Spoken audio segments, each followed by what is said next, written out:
Hey everyone, welcome back to the R Stories. I know many of you use these videos to unwind and drift off to sleep, and I'm so glad to be part of a nighttime routine. Before you settle in, I'd love to hear where you're listening from. Drop a comment below and let me know. And if you're enjoying the episodes, don't forget to like and subscribe. It really helps support the channel. Now relax, get comfortable, and let's begin. Next story. Am I the asshole for not letting my girlfriend, 20, have a movie night with our male colleague, 40? I am male, 21, and my girlfriend, 20, have been together since I was 16 and she was 15, and we have been inseparable since then, well, until now. We work at the same company and have done so for about 2 years now. We even work in the same section. So lately, she has been getting closer to our male colleague, 40, and I have not seen a problem with this since he is 40. But recently, they have wanted to hang out after work separately from me and our other friends.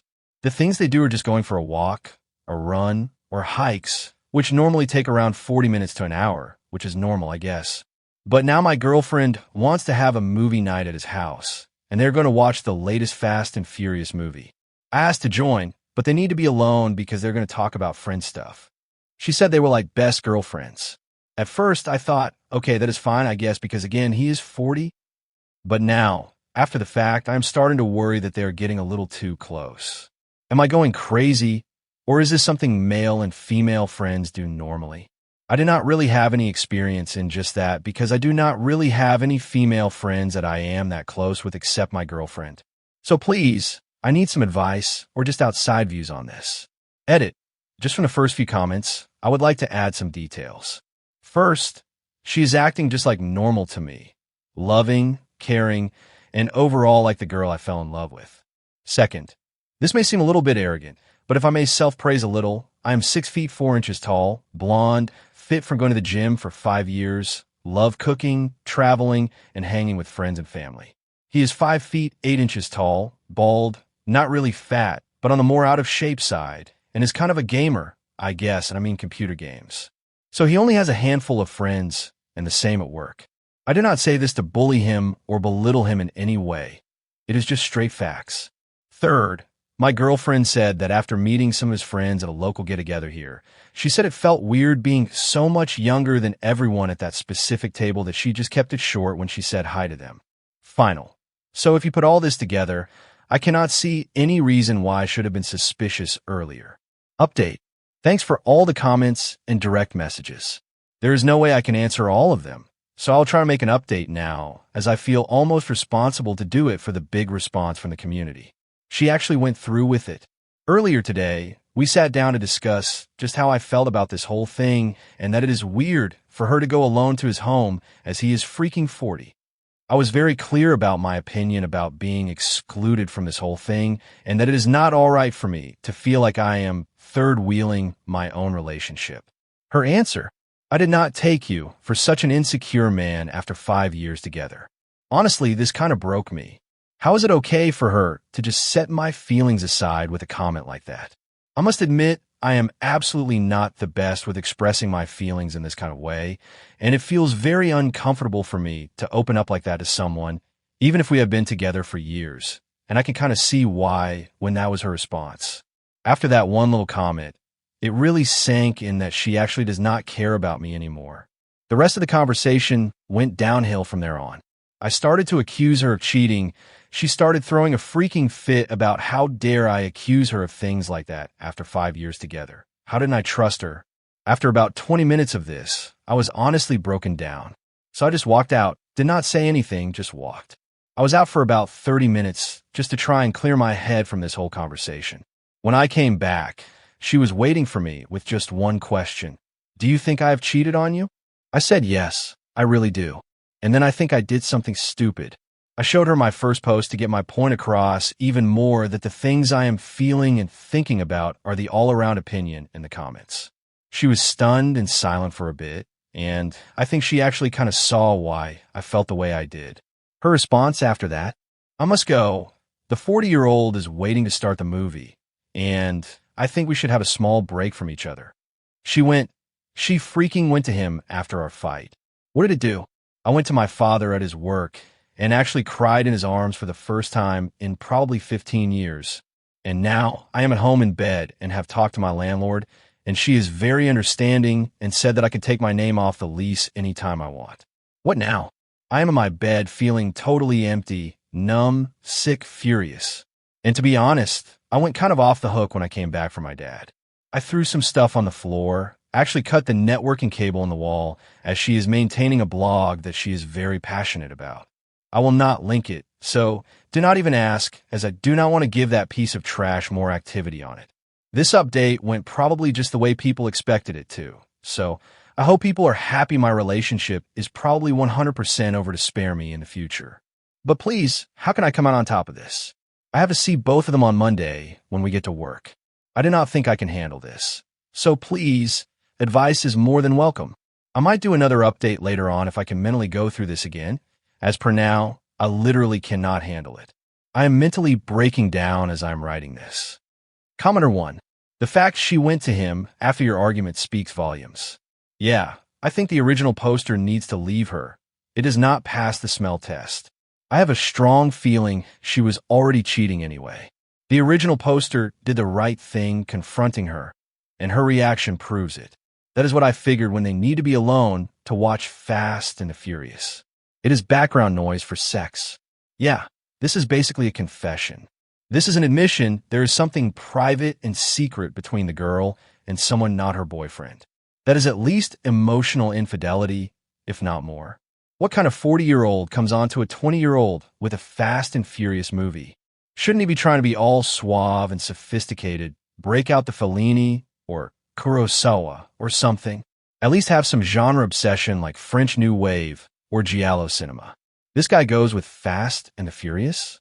I guess in my day, the predatory middle-aged men were just a bit more sophisticated. They had a bit more class. Not this lazy, lowbrow, Fast and Furious nonsense. How are you supposed to condescend to a young lady about the mise-en scene when Vin Diesel's stupid bald head is on screen calling someone a pussy? This guy was a pure amateur. I would be more offended about that than anything else. Commenter 2. She had two options. Let him down, putting your feelings first, or let you down, putting his feelings first. She clearly values his happiness more than yours. Not the asshole. This is emotional betrayal. She knew the original poster was uncomfortable and still chose to go. That is not what a caring partner does. Yeah, whether she slept with him or not, she crossed a pretty clear relationship boundary. Going on a jog with a platonic friend, since you both like running, is fine. Spending time alone at each other's homes at night, where partners are not allowed, is really suspicious. Commenter 3. Saying she wanted to be on a break before going alone to his house says a lot. She will feel like she can mess around with him because you all are on a break, so it is not cheating. 100,000% as soon as I read that. I was like, and she's sleeping with him without guilt because they're on a break. Commenter 4. This is a lot of information referencing a lot of comments that I am not seeing. First glance is that this is a major red flag. A 20-year-old girl hanging out alone with a 40-year-old dude is not normal friend stuff. This guy has intentions with your girl, whether she sees it or not. I think the Big Bang Theory has given us this desire to give guys like this a pass because they are adorkable. I get not wanting your boyfriend around when you are with the girls, but the original poster is 100% right that she should not make him feel like he is third-wheeling his own relationship with another guy. That said, original poster, in the off chance you're reading this, you are entitled to the way you feel, but you're definitely not entitled to break her stuff or the stuff you have in common. Commenter 5. Mate, you've got to stop with the hissy fit nonsense when you're mad. No more smashing, cutting, or throwing things. It makes you unsafe to be around and look like a child. Stop this. Here to say this. Walking away and taking a breather is good. Yelling and smashing stuff is infantile and likely very scary for your partner. Cut this nonsense out. Yeah, casually mentioning all that makes it seem like the original poster might not be a super reliable narrator. The initial situation is weird, but casually mentioning being mad and wrecking up the place is also a giant red flag. Sounds like both people would be better off without each other. Maybe the girlfriend likes hanging out with a slightly pudgy 40-year-old guy because she is not worried he might start breaking stuff or screaming at her. Commenter 6.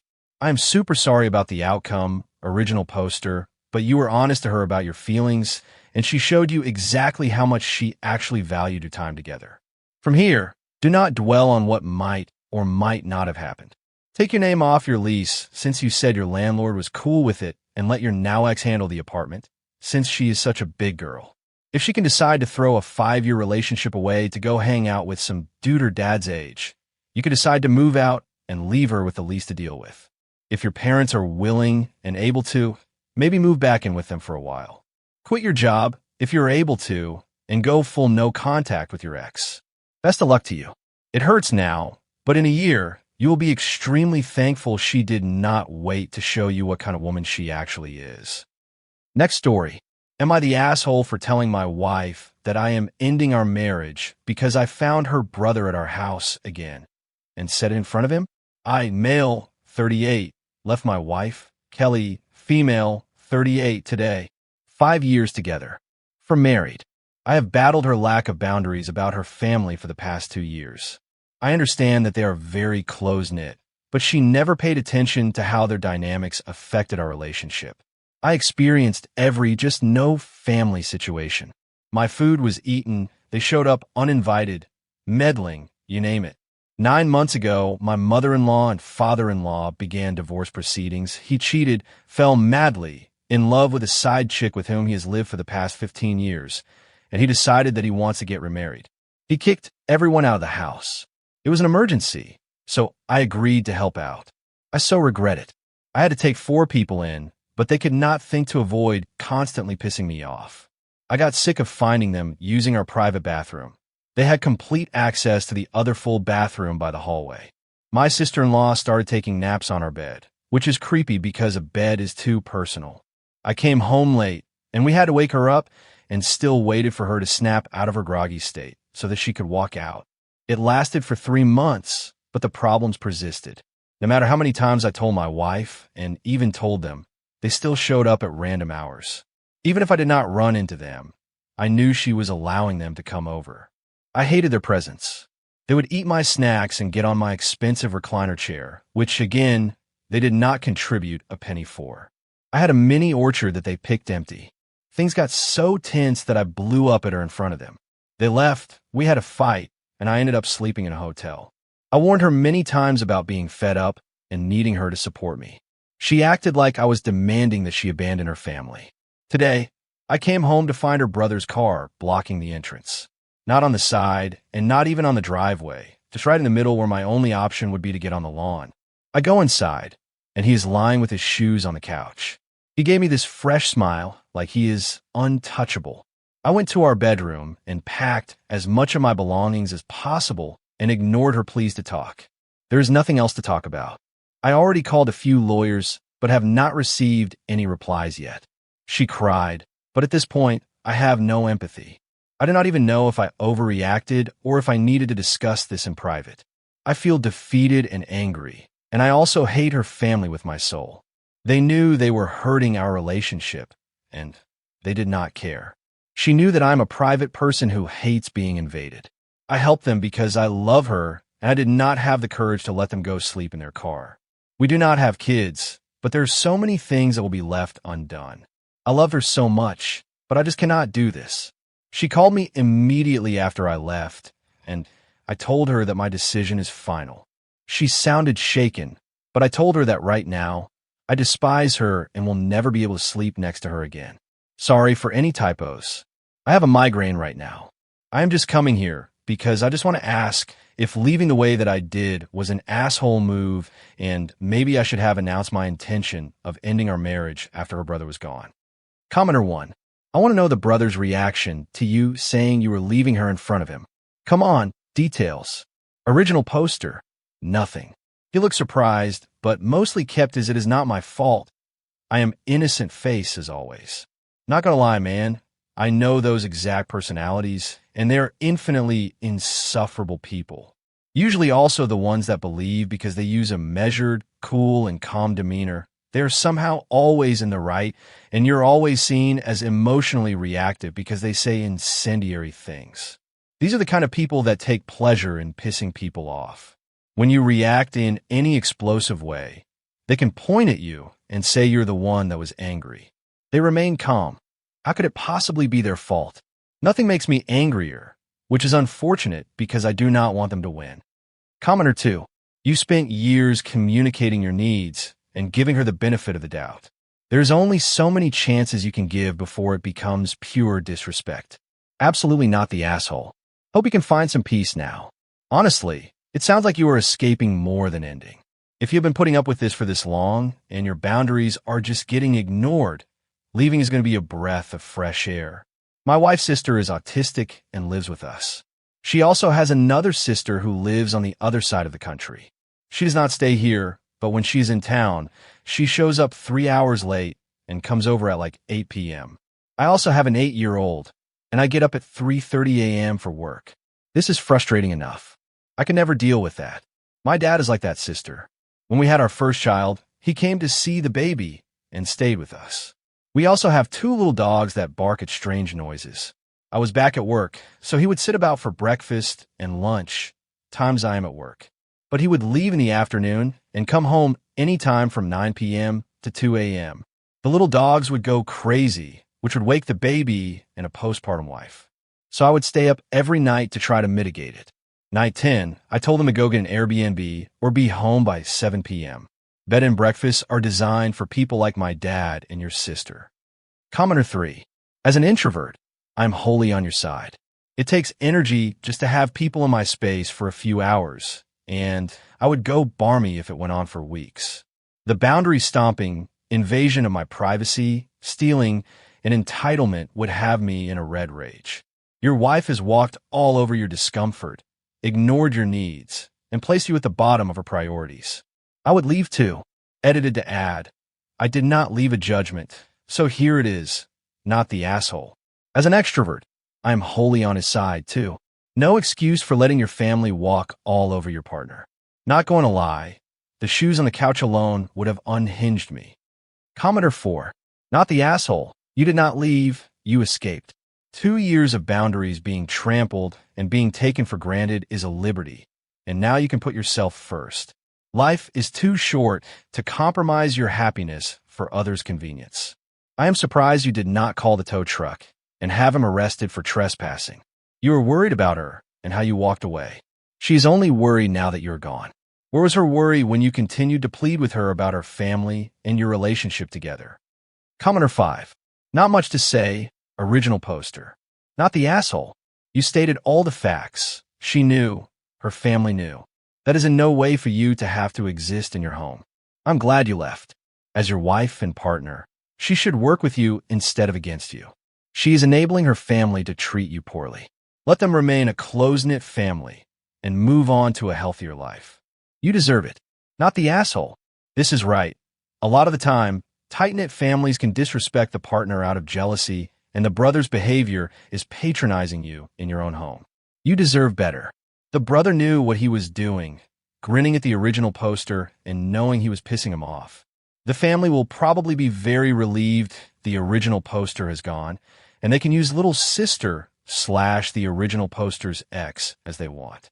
Honestly, think about what difference it would have made if you warned her and spoke to her in private. She does not really care about your feelings, your wants, and needs, nor does her family.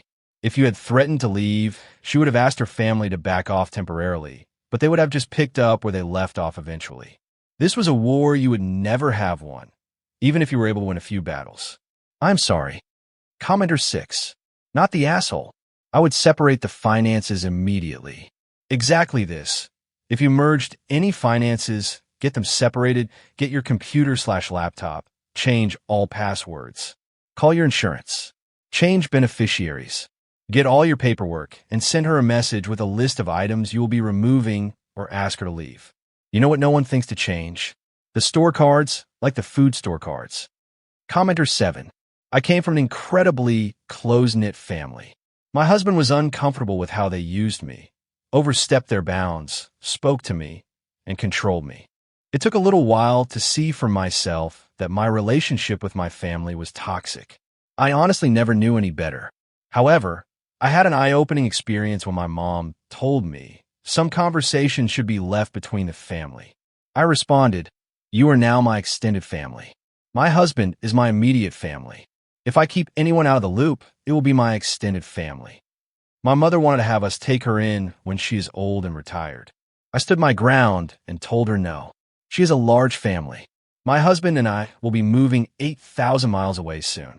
The trouble you are having here, original poster, is that your wife does not care about your well-being, happiness, or your comfort. She has put her family first too many times. It is simply too late. Besides, she will never choose you over her family of her own free will. If, and that is a huge if, she chooses to put you first, she will resent you. You married someone that does not understand you to be her family now. I think it is time to leave as well. She never cared enough to even consider your point of view. She sure listened to her family's every word, provided for her family's every need, and you just fell to the wayside. Not the asshole. Next story. Am I the asshole for leaving my boyfriend after finding a woman in our bed? So, 26, female, and going on a trip to London with my sister today. I have been staying with her since yesterday, because she lives close to the airport. I realized I forgot my passport at my apartment, where my boyfriend, 27, male, and I live together, and I had time to go back and get it, so I did. I texted him this morning to let him know I was coming back to get my passport, but he did not respond. When I got there, he looked really antsy and suspicious. I went into our bedroom and found a woman I do not recognize lying in our bed, fully clothed. I just went on autopilot, grabbed my passport, told him, "We are over," and left. Now, my boyfriend is blowing up my phone, saying that the woman is his longtime friend and that she is a lesbian who just needed a place to crash for the night. I do not believe him because he never mentioned anything about her staying over while I was gone, and the whole situation feels off. He is saying I'm making a huge mistake and that he is telling the truth, but honestly, I am just really hurt and confused. He is begging for me to hear him out and is apologizing, but this whole situation is not right. So, am I the asshole for leaving him? Should I believe his explanation? Or is my gut telling me the truth? We just signed a lease 2 months ago, and I am literally leaving the country today. So, it is a horrible and stressful situation. Commenter 1. Not the asshole. Your boyfriend never mentioned her before, and it is convenient for him to use that as an excuse when there is a person of the opposite sex lying in his bed. If she needed a place to crash, why his bed and not the couch? He knows he has a girlfriend, and it is okay for someone else to share a bed with him without giving you a heads up first? Exactly. If she was such a good, long-time friend, why has the original poster never heard of her? How is it that this friend just happened to need a place to stay on the very day that the original poster was heading out on vacation? No, this was planned. Why was the friend in the bed and not sleeping on the couch? Edit. Yes, many people would offer their own bed to a guest, but a shared bed could not even wait until she was actually out of town, out of the country. Thank goodness the original poster forgot her passport. Guaranteed if she had not needed to run back home, he would have forgotten to mention he had had a friend over sleeping in the original poster's bed. Hell, what if her passport had been in the kitchen drawer and she had not even gone into her room? The boyfriend would have kissed her goodbye and let her leave none the wiser, then ran to the room and told the woman in his bed that his lesbian friend forgot something at his place the last time they hung out and just dropped by to pick it up. Commenter 2. Longtime friend and lesbian. Maybe if he threw in a couple more, it might have been believable. The godmother of my pastor's sister's longtime lesbian friend who is mute and in a coma. I swear I do not know how she got here. She had her reproductive organs removed and a garbage disposal put in their place. So, you see, we cannot do anything. It is all just a misunderstanding, which I forgive you for, by the way. What was it in Clerks 2? The guy could not have sex with his girlfriend because of the vagina troll. Commenter 3. Regardless of whether it is true or not what he says, it is disrespectful to bring someone into a shared home without at the very least telling you, let alone letting someone you clearly do not know into your bed. It is a deal breaker for me. This is it for me. Bringing someone into a shared space without telling the other is so disrespectful, let alone their bed. Telling your partner is basic decency. Also, we know his explanation is bullshit, because why would he have this longtime lesbian friend who is close enough to be offered a bed, but whom the original poster has never met before? If someone is close enough to be offered a bed in a couple's living space, 99.99% of the time, they have already met both people in the couple before, who happen to need a place to stay at the exact point in time that the original poster is going away on a trip. And pretty pathetic and dumb to do that damn quick. Like, dude could not even wait for the original poster's flight to be wheels up. Original poster, get checked for sexually transmitted diseases.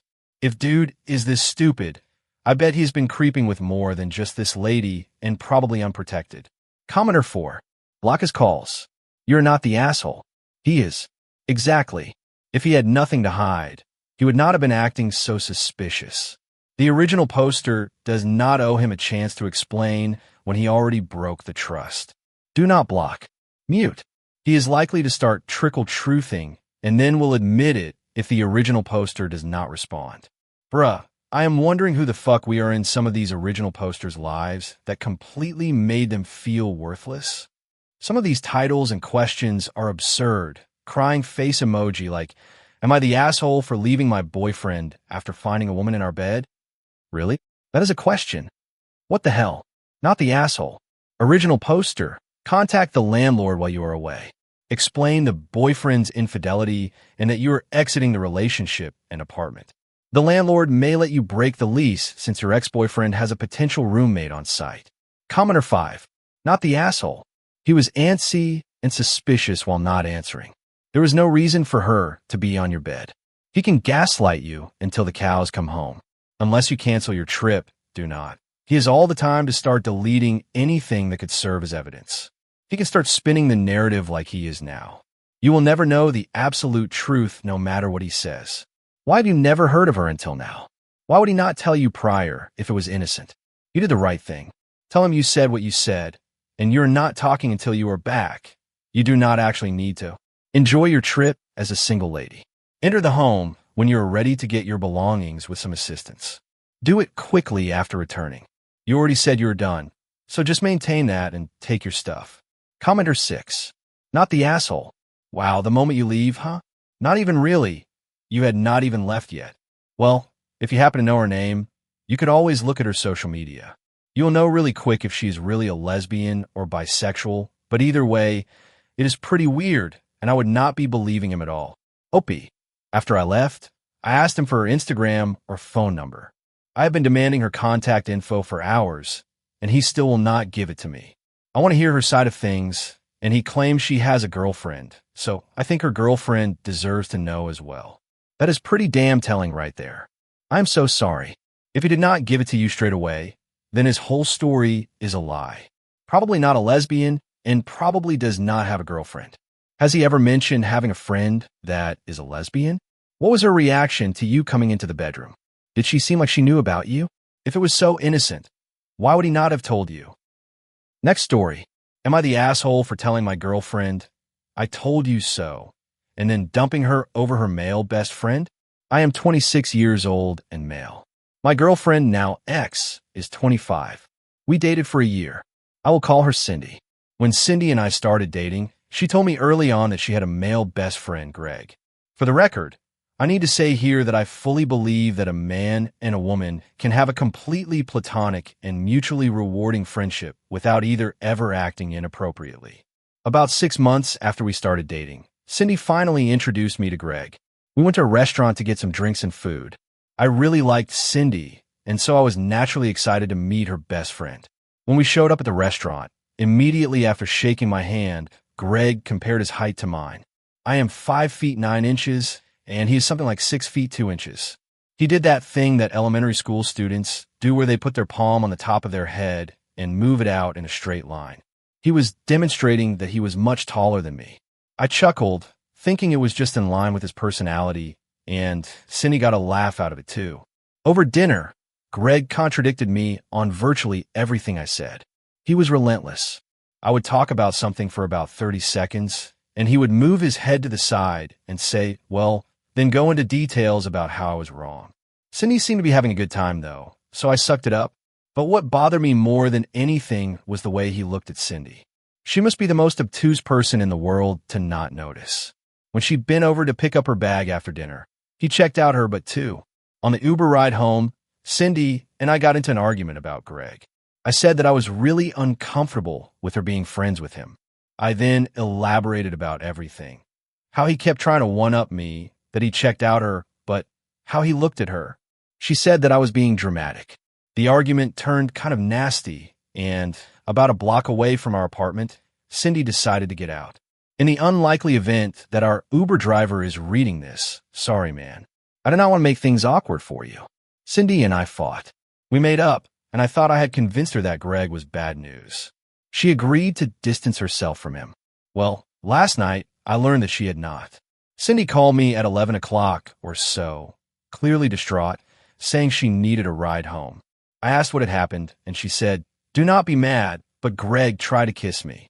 I was admittedly kind of ticked off, but the too long did not read version was: 1. Greg invited her over to his place for drinks. 2. Greg got her to drink a lot. 3. Greg went in for a kiss. 4. Cindy dodged him and left. 5. Greg first followed her until she screamed at him, drawing the attention of his neighbors. Cindy was super drunk, and so after picking her up, I decided to talk about it with her in the morning. I organized my talking points in advance, but simply after she woke up, I told her that she betrayed my trust by meeting Greg. I told her that he was a creep and that our relationship was over. Cindy is now calling me a victim blamer. She is really upset about how I broke up with her when she was sick, hungover. Am I really the asshole for ending a relationship like this? Commenter 1. Greg's master plan coming together nicely. If Cindy is going to get together with Greg after him trying to sexually assault her, Cindy has feelings for him, and either way, the original poster better get out of this mess. Commenter 2. Let's be honest. You did not break up with her because she almost got assaulted. You broke up with her because she told you that she would keep her distance from Greg, but not only did she keep in contact with him, she decided to hang out alone and drink with him. Then try to sweep it under the rug by playing victim. So that is lying, manipulation, and idiotic added to the list of red flags. Not the asshole. Watch her tell all her friends and family that the original poster dumped her because she almost got assaulted. Presumably, the original poster knows her friends and family and should head this off at the pass by telling them his version of the story. She is a liar who displays epically terrible judgment, and he can no longer trust her. Just like how girls can notice other girls' intentions, we guys notice it too. She broke your trust and did not respect your boundaries. Good riddance, to be honest. Not the asshole. Commenter 3. Okay, let's get this straight. You started dating Cindy. Cindy has a male best friend. Cool. After 6 months, you got introduced to him. What? Why did it take so long to be introduced to a so-called best friend? Usually that happens in like week 1. He immediately compares his height to yours. He is insecure. Very. Cool. He contradicted everything you said. He is insecure and has no social skills. Pick a struggle, man. He does not stop checking her out. Who could have guessed? You two argued about it. Well, from the sounds of it, you may have come off too strong. It should go a little more simply. I did not really find it comfortable how much he was checking you out, and I'm not sure if he disliked me, which he has no right to do yet since we just met, but he was very off-putting to me, and I would like to discuss that with you. She then agrees to distance herself from Greg, and then does not. Well, you dodged a bullet by breaking up with her. He got her drunk to kiss her and followed her? What a piece of shit. No, you're not an asshole for ending the relationship, and should have. She did not respect your boundary or believe you, which could have been worked on. But more importantly, she lied to you about distancing herself, which you could break up for alone. Yes, she is hungover, but she got drunk at Greg's, which she lied to you about. Yes, she was almost in a dangerous situation with him potentially, but she was not, and you have no reason why you should have to stay with her. She's implying, I found out he was creepy after lying to you about being close to him, like I agreed not to be, after not taking your warning seriously. Why are you breaking up with me? Like, why do you think? Preach, King. I second this. This screams no accountability. Exactly. She should have apologized for how wrong she was, apologized for lying to him and being untrustworthy, and then accepted being broken up with, and thanked him for getting her while drunk and letting her stay there. Commenter 4. If Cindy lied to the original poster about Greg, about whom else will she lie? She's keeping something from you. That alone is ground for dumping. Not the asshole. Commenter 5. Not the asshole. She is trying to gaslight you into believing that you are victim blaming her. Yes, Greg is a predator, but that is not why you broke up with her. You read the red flags and gave her warnings that her friend is not who she thinks he is. Cut to her being alone with him in his apartment after saying she would distance herself from him. It is not okay that he was trying to take advantage of her, but that does not absolve her of breaking your trust. Two things can be true at the same time. You can feel bad for what happened, but also uphold your boundaries and protect your peace. Next story. Am I the asshole for not wanting my friends' unvaccinated toddlers around mine? For some context, I have a newborn at home who is too little for the measles, mumps, and rubella MMR vaccine. There is an active outbreak in my area. None of my friends have vaccinated their children for their own personal reasons. I want to emphasize I do not care about their choices or the decisions they make for their children. After all, they are their children. My toddler has 1 dose of MMR, which is perfectly fine, but I am concerned that if one of my friend's children becomes sick, my toddler could become a carrier and pass it to my newborn. My friends are losing their minds over me, saying, I want to keep away until this outbreak is under control. They are saying extremely hurtful things like I am poisoning my child by getting the vaccines, I'm setting myself up for having a child with disabilities, and playing into big pharma. I asked my friends if they had received the vaccine when they were little, and they all said they did. When I questioned why they would not give it to their child if they were fine, they started ranting about how these vaccines now are full of poison and not the same as the ones we got when we were little. I asked for evidence to back this up, and they just sent me a bunch of random people posting on Facebook. Am I the asshole for cutting these people out of my life? At first, I was going to just let this go and still be friends with them, but now I am just questioning my initial decision. Thanks for the help. I'm really torn on what to do. Edit. Thank you all for responding so quickly. I did not know why I was second-guessing myself on cutting them out. I guess their comments really hurt me because they were supposed to be my best friends. Edit. Just want to say thank you for all the responses again. My husband, toddler, and I moved to a small, religious community for my husband's work about 7 months ago, and these friends are a group of women from the church.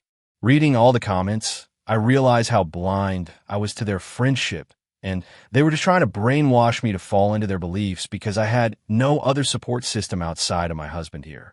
We are not originally from this area, and we moved thousands of miles away from where we grew up for this job opportunity. So again, thank you all for the responses.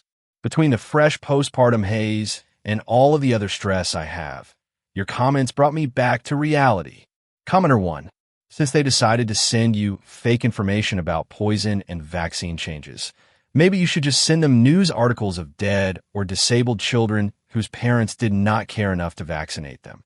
My grandmother died before COVID, but she was permanently disabled from polio before the vaccine for polio was available. She would have been first in line to be vaccinated. So many baby and kid graves from 1900 to 1945 at the cemetery in my neighborhood. The original poster is being too nice on a topic that is too important. She does not care that her friends do not vaccinate their children, but people need to start loudly judging people who do not vaccinate, because it does not just affect their children. A community is worse off when people choose not to vaccinate. My dad had polio as a teenager, 1940s, before the vaccine, and walked with a cane or crutches the rest of his life, and he got off relatively easy. Our family was at the front of the line for every vaccine. Potentially life-threatening diseases can be blocked by a shot or two. Hell yes, I want them all. This is nothing but an IQ test. Time for the original poster to find smarter friends who do not gamble their kids' lives based on what they read on Facebook. Commenter 2. Ask them if they have known anyone who has had the measles. My eldest sister got them when she was 7 because the vaccine was not out yet. She was miserable and still recalls the terrible eye pain. She is lucky to have her sight. Globally, about 60,000 people per year, most of them children, have permanent blindness because of the measles. The virus causes inflammation and infections in the cornea and or optic nerve that can cause scarring, which results in blindness. Tell them they may be fine with infecting other children, but you care too much about babies, particularly your own, to cause them blindness or death. My dad's eyesight was damaged by measles when he was a child in the 1950s. He was lucky. When measles went through my Nana's school, his mother, in the 1930s, many of her classmates did not come back to school. ETA. Regarding the R part of the vaccine, rubella. My same Nana was exposed to the germ while she was pregnant with Dad's youngest brother. She did not get ill herself, but my uncle was born with congenital rubella syndrome and needed lifelong care. These are not diseases you mess with. When I was a kid, they routinely vaccinated girls for rubella, but not boys, which means no herd immunity. A neighbor caught it from her sons while pregnant. The baby was born blind and deaf. Same, it was only girls when I had the vaccine at 11. I have since had the MMR anyway because of fears of a measles outbreak before I left school. In my Nana's case, she worked in the post office, so it could have been anyone. Commenter 3. Your friends are idiots. Keep your kids safe. Not the asshole. Pediatricians are lining up and refusing to accept patients whose parents refuse to vaccinate them. Well, yeah, those kids are an active threat to the lives of their other patients just by turning up to the same waiting room. Good. In Germany, 2 children died after getting infected by measles as babies on the same day in a pediatrician's waiting room. Both developed encephalitis as a consequence and died after years of debilitating illness. Commenter 4. Their children could die of measles. Millions of children in developing countries would be so thankful for the vaccine. The dumbing down of America is frightening. To all anti-vaxxers, over 1 million people have died from COVID in America since 2020. How many have died from the COVID vaccine? You must back up your statement with a factual reference, not what Sean Hannity said, or a random idiot on Facebook. I remember when we all got the polio vaccine in the early 1960s-ish. It was on a sugar cube. Crowds of people stood in long lines to get it, adults and children. The collective sigh of relief from adults who worried every time their kids spiked a high fever was palpable from coast to coast. Stop being stupid.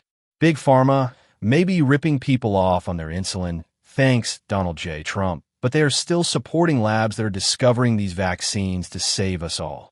They cannot save you from Hannity. The original poster is not the asshole and should keep doing what is right and based on science for her kids. Commenter 5. Sounds like although you're not judging them, they are definitely judging you. You have to decide if that is how you will allow friends to treat you. Commenter 6. Not the asshole. Having unvaccinated children around anyone is a huge health risk, especially for toddlers. There are so many things that could cause life-changing conditions, such as whooping cough. Next story. Am I the asshole for divorcing my wife after she went into massive debt again? I, 34 male, met my wife, 32 female, 5 years ago. She was $60,000 in debt from credit cards, personal loans, etc. A while ago, after we got serious, I helped her get a consolidation loan from a consumer credit card relief program. I actually paid it all off on her behalf through them, monthly payments, the whole deal. Things were great for about 2 years. We got married, bought a house, and life was good. Then I started noticing packages arriving daily. She got secretive about the mail. Bills were being hidden. When I finally confronted her, it turns out she had racked up another $45,000 in debt across 7 different cards. I was devastated. We tried counseling, financial, and marriage, but she kept spending behind my back. She even opened a card in my name. I filed for divorce last month. Now her family is blowing up my phone, saying I am an asshole for abandoning her when she needs help most. Am I the asshole for walking away? I feel like I tried everything, and she betrayed my trust repeatedly. Commenter 1. No, her family can go fuck themselves. They can help pay the debt if they really care. Haha, actually, the original poster has already shouldered a significant financial burden by paying off her previous debt. It is unfair of them to expect him to do it again. He likely will be partially responsible for the second pile of debt too. Unfortunately, that is how divorce works. At least he is limiting his exposure this time. You gave her a chance, paid off her debt, and supported her, but she betrayed your trust repeatedly. You're not wrong for walking away. She crossed a line. Commenter 2. Not the asshole. You are not a bank, and financial stresses, especially in this day and age, are tough enough without having a lying, deceitful wife adding to it. You are right. Trust is crucial in a marriage, and she clearly violated that. Marriage should be a partnership built on trust and honesty. Her actions show she prioritized spending over your shared future, which is deeply unfair. Commenter 3. Run, do not walk. I worked with a guy who went through this, and it took him years to get out from under the debt. Financial irresponsibility can ruin lives. You have done enough. Commenter 4. Dave Ramsey talks about this. It is called financial infidelity, and it is a very serious betrayal. Her problem/addiction comes out as shopping. She has got deep-rooted issues and is willing to wreck you financially instead of facing it. It is really sad, but if she will not change or get help, I am not sure what you can do. Commenter 5. She has a problem and is dragging you down with her. You will never have financial stability while married to her. Divorce, split the debt, and never marry again unless you have 100% clarity on her financial intelligence, as well as a prenuptial agreement. Edit, not the asshole. Not the asshole, but this is a form of addiction. She needs her own therapy. This is about more than your relationship. It is about her mental health. And yes, her family can support her during this time if you do not want to. That is okay. It is your life too, and this is an exhausting path. I wish spending addictions were as recognized as drug or alcohol addictions. Next story. Am I the asshole? My dad and his wife threw my mom's things in the trash, and I took them back out and refused to give them back. My mom died when I, 17, female, was 10, and my dad remarried almost 3 years ago. Last month, my dad's wife got mad at my dad for keeping so many of my mom's things or things that symbolize their marriage. He kept her engagement and wedding ring in a box, his own on a chain around his neck, my mom's postcard collection that she started as a kid, her favorite stuffed animal, a bottle of her perfume, her keychain, her passport holder, cooking and baking books she used to experiment with, and a locket she wore all the time. My brother, 20, male, and I got her jewelry and other items she had. They were shared between us after Mom died, and they are at our aunt's house for safekeeping. My dad's wife said she wanted all that stuff gone, and the wedding photos, any couple photos of them, and any family photos had to be put away if Mom was in them. But the rest had to go. My dad fought back for about a day, and then they started throwing all the stuff into garbage bags, and they were brought out to the trash. When they weren't looking, I took all of it and brought it to my aunt's house to keep it safe.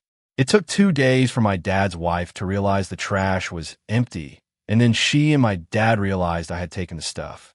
My dad's wife went crazy and said they were in the trash for a reason. I told her I wasn't letting my mom's stuff go like that. She said it doesn't need to be in her house, and I said it wasn't anymore and she wouldn't need to see it. She said it was nothing but bad memories and they didn't need to be in her and Dad's marriage.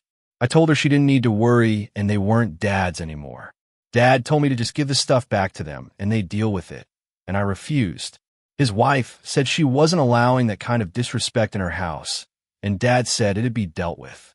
They asked a few people if they had them, and all said no, including my brother, 20 male, who let them know he thought they were both disgusting and he didn't want to talk to them again. When that didn't work, my dad tried to convince me again, and he failed. He said I was making it worse. My dad's wife told me she's my stepmother and more deserving of respect. I said she'll never be my stepmother. She'll never be my family. She's just my dad's insecure second wife who'll never be good enough to be seen as family by me or my brother. I told her I'm not giving them back. She tried to get the police involved and accused me of stealing, but they brush her off because I live in the house and took them from the trash. So she said I'm a thief and the most disrespectful kind there is. She asked if doing this was worth hurting my relationship with them, and I told her I didn't care about having a relationship with her to begin with. I told her she was nothing to me and to stop acting like she has some kind of real authority over me. I told her I was willing to accept whatever consequences they gave because I would be leaving as soon as possible and nothing she said or did would stop me. My dad stopped her from taking everything I own as leverage, but he's still applying pressure. It's been annoying to deal with, but it could be way worse. But I came here to find out from outside parties if they think I'm wrong for what I'm doing. Am I the asshole? Commenter 1. Not the asshole. Honestly, what the hell? Your dad's wife is crazy that she even went to the police. You should run as soon as you can. That woman sounds like a psychopath because being insecure would not make her do those actions. Also, shame on your father for not defending you. It's memories of your dead mom. Of course you would want to keep them. It's not enough that it's out of the house and not in her husband's possession. She wants it in the trash and destroyed so it can never be found again. She's so insecure. Commenter 2. Not the asshole. But anything of yours that you care about needs to go to your aunt's house as soon as possible. Stepmom will 100% take it or throw it out. Commenter 3. It's one thing for her to decide she didn't like having so many memories of your mother on show in the house, though it's very insecure to insist on none. But it's quite something else to insist they must actually be thrown away in the trash rather than put into storage where she can't see them or stored in a relative's home. Those items obviously meant something to your dad for him to have kept them and to try to argue against her actions before acquiescing. So it's utterly outrageous that he's backing her insistence on getting them back so she can put them all in the trash. Genuinely disgusting behavior on her part and utterly pathetic on your father's. I'm so sorry you're dealing with this, but I'm glad other family members have your back and are supporting you in keeping all these cherished items safe. Not the asshole, not by a long shot. Commenter 4. Not the asshole. Your dad's new wife sounds like a real piece of work. Kudos to you for standing up for your late mother and her memory. She deserves to be remembered and cherished, not thrown out with the trash. Your dad's wife needs to learn some respect and boundaries. Keep standing your ground. Next story. Am I the asshole for going low contact after my little sister ruined my father/daughter dance? 28, female, just got married to my husband, 29, male. It was a beautiful day with amazing friends and family. Some things to get out before the story. I'm a child of divorce, and my father remarried my stepmom when I was 13. They now have 2 kids, 12, male, and 9, female. I was 16 when my little brother was born and 20 when my little sister was born. Let's call them Ryan and Sally. So, in the months leading up to the wedding, my then fiancé and I went to my father's house for dinner on Sunday, as we normally do. After all the small talk and light conversation about our upcoming wedding, my brother is a junior groomsman and my sister is a junior bridesmaid. My dad decided to clear his throat, which usually meant listen. He said he had something serious to talk about. My fiancé and I were just intently waiting while my stepmom shifted in her seat. My brother decided to look embarrassed, and my sister was smiling while looking at my father. I had no idea what was going to happen, but boy, was I in for a treat. Dialogue. Father, we have something to ask you, as we were the ones funding most of the wedding. Me? Okay. Father, because I'm getting older and not knowing the future, it would mean the world to me if you'd let me and Sally have a separate father/daughter dance. Me? Speechless. Me? I have to definitely think about it, but I'm not too sure if I'm comfortable. Father, why won't you just let me and your sister have our moment? Me? Because it's my wedding. My day where it's all about me and my fiancé getting married. In dialogue. My little sister started crying and saying how I was ruining her day of the wedding and she just wanted to dance with Daddy. I tried to deflect and just started to apologize and say how it's just not fair to me too. My stepmom decided to bring up how I had a father/daughter dance at her wedding and how I should be more grateful for the generosity and repay her kindness. I was dumbfounded. I used to be a real hothead and almost blew up. I reminded her it was my father's wedding and I wasn't the sister of the bride. I was the daughter of the groom, and your wedding happened 15 years ago. We ended the conversation with my dad saying, please rethink my choices, and my fiancé and I left shortly afterwards. My fiancé had a lot to say about the situation, but mostly was on my side, as he wasn't letting any of his brothers have a mother/son dance. Wedding day arrives, and no other talk about what happened months ago comes up, and everything goes great. My sister was a little bit of a brat, but I chalked it up to it being early and her being a little shy around all my friends and her older cousins, my best friends who aren't that close to her. During the reception, I danced with my dad, and it was tear-jerking as we were both crying and just hugging each other. At the end of the dance, the music changed to a more kid-friendly song, and my stepmom ushered my little sister to the middle of the dance floor and grabbed my hand to pull me away. My tears immediately switched into disappointment, as what I wished wouldn't happen happened. As they danced and everyone cheered, I was the only one silent. My mother grabbed me and brought me to a bathroom to clean up my face.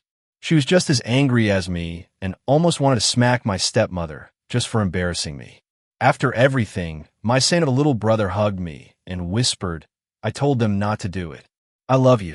After that night, I haven't spoken to my father or stepmother since the honeymoon. They have been contacting me through other people as I have blocked them for the time being. I'm getting most of my scoop from my little brother. Now I feel bad because my father is now depressed and not leaving his room. Am I the asshole? Edit, hi. Okay, so I'm sorry if I haven't replied to your comment yet. It's pretty late for me, and I should be going to bed soon, and I can't believe the amount of kind words. Thank you truly. I will get to more comments soon. Just to clear the air, the song wasn't finished, and I did say earlier that in the end, but really, there was at least like 40 seconds of song left. It might not seem like much to most, but to me, the song was special. If you guys know it, it's Dance with My Daughter by Jason Blaine. And the song was switched to Never Grow Up by Taylor Swift. And honestly, if they asked for that song and played it when everyone else was on the dance floor, I'd be perfectly fine. If they asked for that song and still had their moment, everyone would be happy. I've dreamed of my wedding ever since I was a little girl, and I would assume most young girls would too. It's a moment that should be remembered for the rest of my life, and it was still a great day, but the father/daughter dance was special to me. Yes, I've already had one at my father's wedding, but it's my wedding this time, and it's different to me. I'll update everyone the following week because, honestly, my dad is my best friend. He's been there for me through every life struggle, and he was the one who had custody for a reason. My mom is fine and healthier and strong, and I love her so much. My dad is my Superman, and I don't want to change our relationship, but I think this will definitely need some boundaries to be placed. Commenter 1. Not the asshole. Your father went against your wishes on your day. He made a choice. Now he can live with the consequences, at least for a while. When you danced with your dad at his and stepmom's wedding, it was a dance that they set up. You didn't steal their dance. He chose to replace you during one of the most important moments of your life. He didn't just have a second dance with her. He completely replaced you. If he's depressed, he needs therapy. Commenter 2. Not the asshole. Your father and stepmom both overstepped and let a 9-year-old be a brat. They could have danced, but not by themselves immediately after your dance with your dad. And holding the "we are paying for most of it" over your head is a huge asshole move. I don't blame you for not talking to them. Your dad is depressed because he knows he screwed up. And if I was your mom, I probably would have smacked your stepmom and your half-sister. Reply.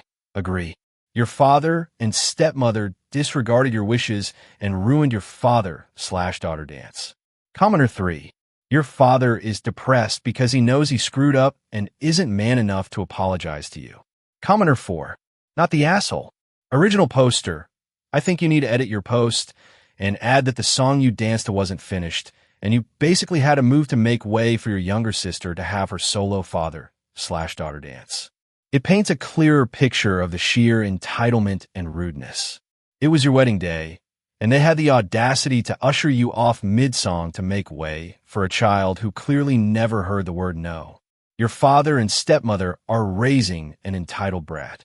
I'm so sorry they made your wedding all about her. Commenter 5. Your sister really took "dance like no one is watching" to heart, except everyone was watching, and it was your moment. Talk about stealing the spotlight. Next story. Am I the asshole for making my neighbor pay my vet bills after their harmless dog almost killed mine? Okay, so 19 female, live in a quiet neighborhood with my little dog. He's a 6-year-old terrier mix and literally the sweetest, most harmless dog ever. My neighbor has this huge golden retriever that they're obsessed with, always going on about how he's a gentle giant and wouldn't hurt a fly. Well, tell me why last month their Angel nearly murdered my dog. I was just walking my dog on a leash like a responsible human past their house when their off-leash dog sprints out their front door because they just left it wide open like absolute idiots and full-on attacks my dog. This thing grabbed my dog by the neck and started shaking him like a chew toy. My dog was screaming. I was screaming. I literally had to pry this beast off my dog while my neighbor just strolled over like it was some minor inconvenience. Like hello, my dog was bleeding, shaking in total shock. I rushed him to the emergency vet, and he needed stitches, surgery, the whole thing. The bill was over $3,000. So, obviously, I go to my neighbor like, hey, your dog nearly killed mine. You need to pay this. And this psycho laughs and goes, oh, he was just playing. Your dog probably freaked out for no reason. I'm sorry. Did you just say playing? Playing? I tried to be civil, but they completely ignored me for weeks. So I took them to small claims court, and guess what? I won. And now they're pissed, acting like I'm some evil villain for making them take responsibility for their dog. Even some of my other neighbors are saying I overreacted, and it was a harmless accident. What? Like, am I missing something? Their dog nearly killed mine, and I'm the bad guy for not just eating a $3,000 bill? Am I actually crazy, or are these people completely out of their minds? Commenter 1. Not the asshole. Dog owners are responsible for the actions of their animals, period. Reply exactly. Owning a dog means taking responsibility, not just making excuses. They got what they deserved. They're so irresponsible, it's almost impressive. If being a clueless, selfish idiot was a sport, they'd take gold. If they can't handle something as basic as keeping their dog under control, maybe they should stick to owning a goldfish. But hey, I'm sure a harmless accident will be a great excuse when it's a kid getting mauled next time. Commenter 2. Not the asshole. Ask the neighbors saying you overreacted if they plan to contribute toward the $3,000 vet bill you incurred when your dog was attacked. Bet that shuts them up real quick. Next story. Am I the asshole for telling my parents I'm allowed to resent the times they dragged me to another state to do nothing so my step-siblings could see their family? When I, 17, female, was 5, my mom married my stepdad. My stepdad's first wife died a few years before that, and my step-siblings were 8, 10, and 11 back when my mom and stepdad got married. For the first year, they'd go to their maternal grandparents 2 or 3 times a year for a week and longer in the summer. But then, after the first year, my stepdad didn't want them to go alone, so my parents made the decision that we'd take a road trip and stay for as long as my step-siblings were visiting with their family. They'd stay with their grandparents whenever they visited, but saw a bunch of family. My mom, stepdad, and I would stay in these really cheap, tiny places, and we did nothing, except my stepdad who'd go to someplace with Wi-Fi and work from his laptop. But that was it. The few times we'd see my step-siblings while we were there, it was obvious they were being spoiled. The thing that bothers me the most now that I'm older is that we didn't see them much. And they didn't stay in the same place as us. So all it did was rub it in that they had this family who loved them and spoiled them, and they got to have so much fun, while I was bored out of my mind and left waiting to drive back with them. I did get jealous. It wasn't so bad at first. I'd be a little jealous when they left and came back with stuff, or when they got all these extra birthday and Christmas gifts, but it wasn't all that extreme. But I got really resentful after a few years of staying in shitty places and doing nothing for weeks at a time, while my step-siblings had a blast. My stepdad asked a few times if I could be included in places they'd visit, and my step-siblings' grandparents always said no. My stepdad didn't even ask privately. I'd hear him ask and hear the no. So it sucked even more, and I was embarrassed and hurt for a while. Then it got more awkward when my stepdad would join for a barbecue or lunch at the step-siblings' grandparents' house. We'd all go, and my stepdad's relationship with his first wife's family was weird, and those people couldn't have been more obvious that they didn't want us there. I was left watching kids play together while I was ignored, except for my mom and stepdad. My mom made excuses about why we did it, and she'd tell me it wouldn't last forever. When I got older, I pushed back on the weeks of my life spent like that while my step-siblings got to have fun. My mom claimed the reverse was true, but she could never say when. I had no extended family. My dad bailed the second he found out Mom was pregnant with me, and his family didn't want to get to know me either. We weren't wealthy, so I didn't do summer camps or extracurriculars. Maybe we could have afforded it if we weren't spending money on places to stay when my step-siblings went to their family. I'd hoped the end would come when my step-siblings moved out, but the year after the youngest one left, we still followed them out. This is only the second year we haven't done it. But my parents talk like they won't do it again, and the other day when they were talking about it, I blew up and said I won't go with them again. We argued, and they told me the resentment was unfair and I needed to let it go, that I don't have a good reason to resent them. I told them I'm allowed to resent them after they dragged me to another state in shitholes where I got to do nothing for weeks at a time. I told them they had no idea what that's like for a kid, to go where they're not wanted and sit doing nothing while all the other kids get to have fun. My parents told me we do things for family sometimes. I said that was bullshit. Am I the asshole? Commenter 1. And your mom was on board with this bullshit? Original poster. She went along with it and defended it whenever I tried talking to her. So yeah. Reply.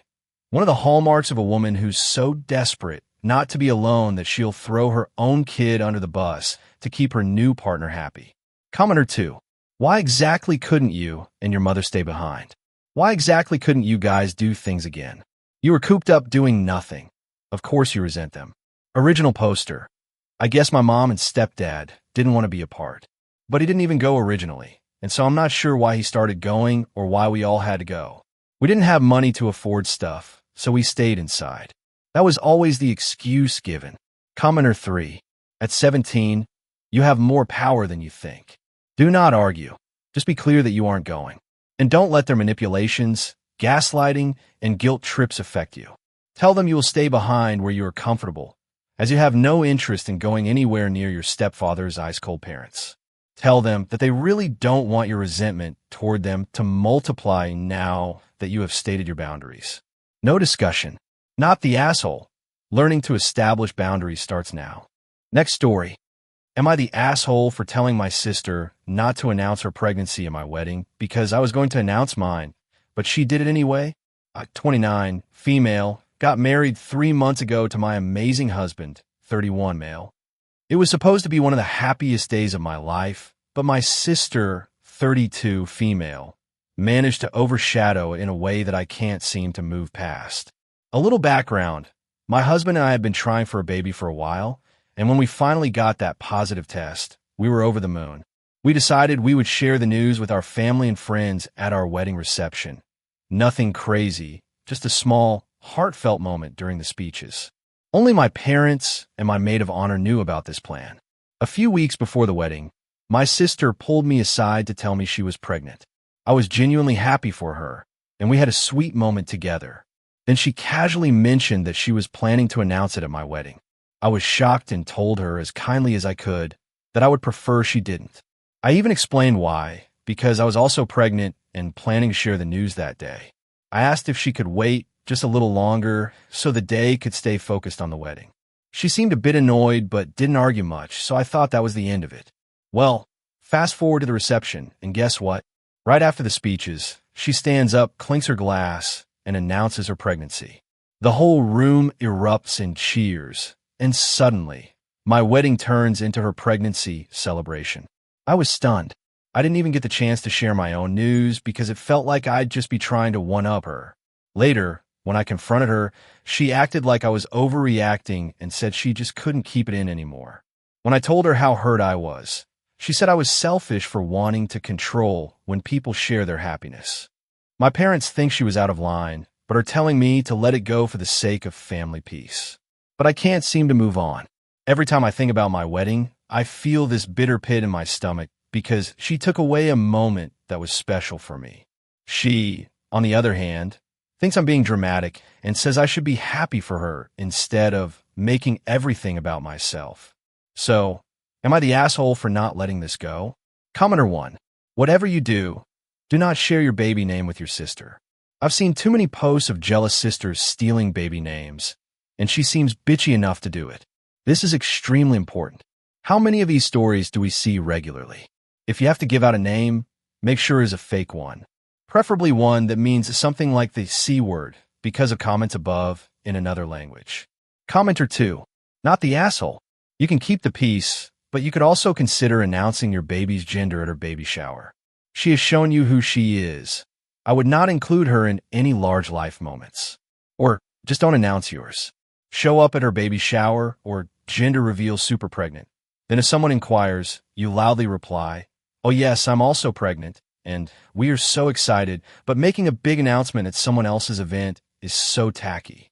I could never." Or she could say, "I wanted to reveal it at my wedding, but it seemed tacky doing it just after her. I didn't want to steal her thunder," with the most innocent face. Commenter 3. Send her a bill for half the cost of the reception. Since you saw fit to turn my wedding reception into your pregnancy reveal, you can pay for half. Then hijack her gender reveal with one of your own. Not the asshole. Commenter 4. Mate, your sister's a bit of a cunt, isn't she? As an Aussie, I agree with the use of cunt as a descriptive word. As a Brit, I can confirm this is the proper use of English. She's a bit of a cunt, all right. As a Canadian, I support the use of the C word, but think it should be capitalized. What a cunt. As an American, but a northeastern one with Canada nearby, I wholeheartedly agree. As an American in Alabama, I also approve. Commenter 5. The wedding day belongs to the bride and groom. No one else. What she did was hijack your day for her own purpose despite being told not to. This is unforgivable. Not the asshole. Next story. Am I the asshole for telling a man to name 3 women who loved him? This situation is genuinely so dumb, and I don't know where to start, but I'll try my best to tell you all about what happened. So, 19, female, have started to go to the gym a couple of times a week. I just moved to a new town, so I haven't gone to this gym before. For some background, I'm a really big metal fan. I've been a metalhead since I was 13, and I regularly wear band tees. The gym is no exception. I've been seeing posts about men who question women about their band tees, asking them to name 3 songs and similar things, assuming all women wearing band merchandise are posers. One response I've been seeing on social media to men asking these questions is, name 3 women who've told you they love you. I find this to be pretty funny, but I never thought I'd have to use it. So back to the story. I wore a Motorhead shirt and some tights when I was warming up on the treadmill. I see this buff, tattooed-up looking dude starting to eye me. Now, I do understand why someone would think I was wearing band merchandise for fashion purposes only. I have blonde hair, and except for 2 nose piercings, I'm very normal looking. After he had stared at me for a while, I decided to take my headphones off in case he was going to ask when I was done with the treadmill. Instead, he told me my shirt was cool, and I said thanks. He then followed it with, do you even listen to Motorhead? Can you name 3 songs or albums they have released? I'm always up to talk to someone about music, but not when they assume I'm a poser because of my gender. As the title said, I asked him, can you name 3 women who have told you they love you? He got all pissy and quiet and went back to his workout. But I'm wondering if it maybe was too harsh. I could have easily proven to him that I actually listen to Motorhead instead of being rude. So I'm asking, am I the asshole? Commenter 1. I wear a Ministry hoodie to the gym all the time. I probably haven't listened to them since the early 2000s, and I've had concussions since then. I couldn't name a single song by them anymore. I'm sorry you have to deal with gatekeepers. I go to tons of small shows and am an absolute merchandise fiend. If a band is a good show and has a cool shirt, I'll buy it. I will probably never listen to that band again. Laughing out loud. Commenter 2. For some background, I'm a really big metal fan. The way I knew exactly where the post was going once he said that. Laughing my ass off. Not the asshole. Great response to a stupid question, right? The second I saw a metal fan, I knew some guy was about to test her knowledge like it's a prerequisite to wearing a band tee. Yeah, I hate it. I had started telling people I don't give my answers for free, so they'll have to pay me for them. I don't wear many band tees these days, but I do have band patches all over my vest. More bands need to sell patches along with band stickers. Commenter 3. Not the asshole. He fucked around and found out. You don't go up to tease a complete stranger without expecting them to be able to throw it back. He was trying to shoot his shot by putting you down. You just had better aim. Commenter 4. Not the asshole. This negging bullshit needs to be shut down fast. I disagree with comments saying you should have named 3 songs, as that's indulging his rudeness. There's no need to prove you're right to wear the t-shirt. Commenter 5. In the words of Lemmy, fuck off. Not the asshole. Or hit them with, I see you're wearing cotton. Name 3 processes it has to go through before becoming a t-shirt. Fucking poser. Wearing cotton, but not respecting the heritage. Next story. Would I be the asshole if I tell my husband he cannot leave the job he hates? My husband is a tradesman. He has always wanted his own business as he hates having a boss. He started doing freelance work over the years and felt like he could go out on his own someday. I am a teacher, and at the end of 2021, my district asked me to head up an initiative that bumped my pay up quarterly stipends without a ton of extra work. Around the same time, his company of 8 years got bought out. We decided this would be a good time for him to go out on his own. My teaching job provides steady income. I hold our family's insurance. We have 3 kids, the oldest is 9, and the stipends provided a little cushion. We also had about $40,000 in savings. Things started out great, but a year later, most of the work in the area dried up. He took contracts out of state to keep working, but he did not make as much because of lodging and food expenses. He suggested we buy a camper for him to live in when he was away. I agreed. That came with a hefty monthly payment, but it alleviated some of the cost. Then the out-of-state work became fewer and farther between. He was home more, making no money at all. My husband is a hustler and was constantly putting himself out there, but the cost of supplies went up, so he had to raise prices for his services. This made things worse. The cycle continued.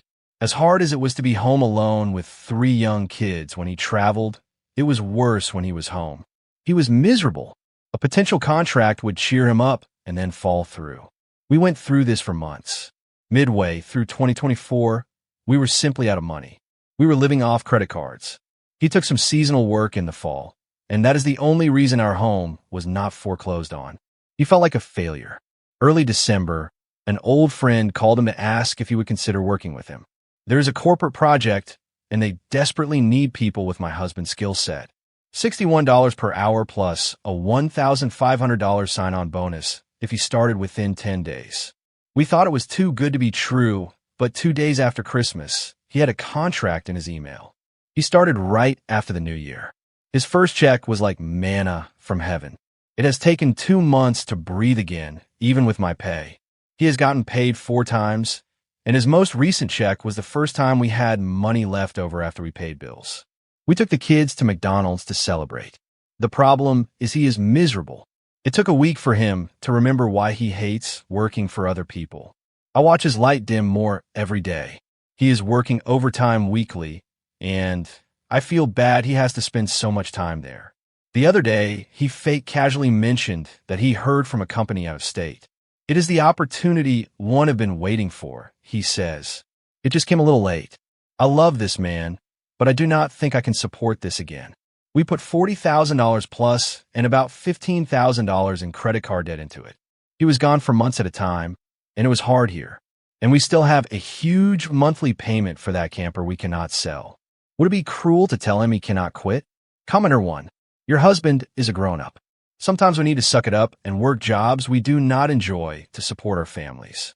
As an adult with basic math skills, your husband should be able to look at your finances and figure out for himself that he needs to maintain his current earnings to help your family climb out of the debt that the unfortunate failure of his business caused. He should also be able to understand the impact on his family of him working away from home for long periods. If your husband wants to leave the family and his good-paying job and move back out of state to work, I do not think you can stop him. You are not his mom. All you can do, should he make this decision, is have some frank discussions about what you expect and are willing to accept should he wish you to remain in this marriage.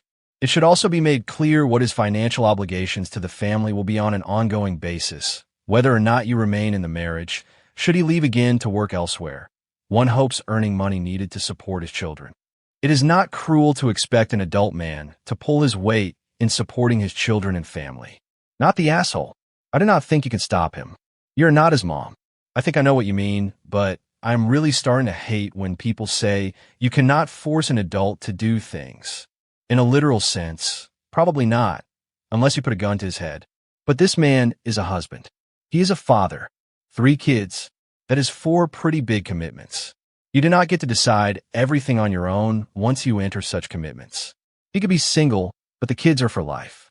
Grow the hell up and deal with it. He can take his time to build his business slowly, or seek alternatives, or whatever, but honestly, it sounds a bit like he's not that good of a businessman, which is no shame.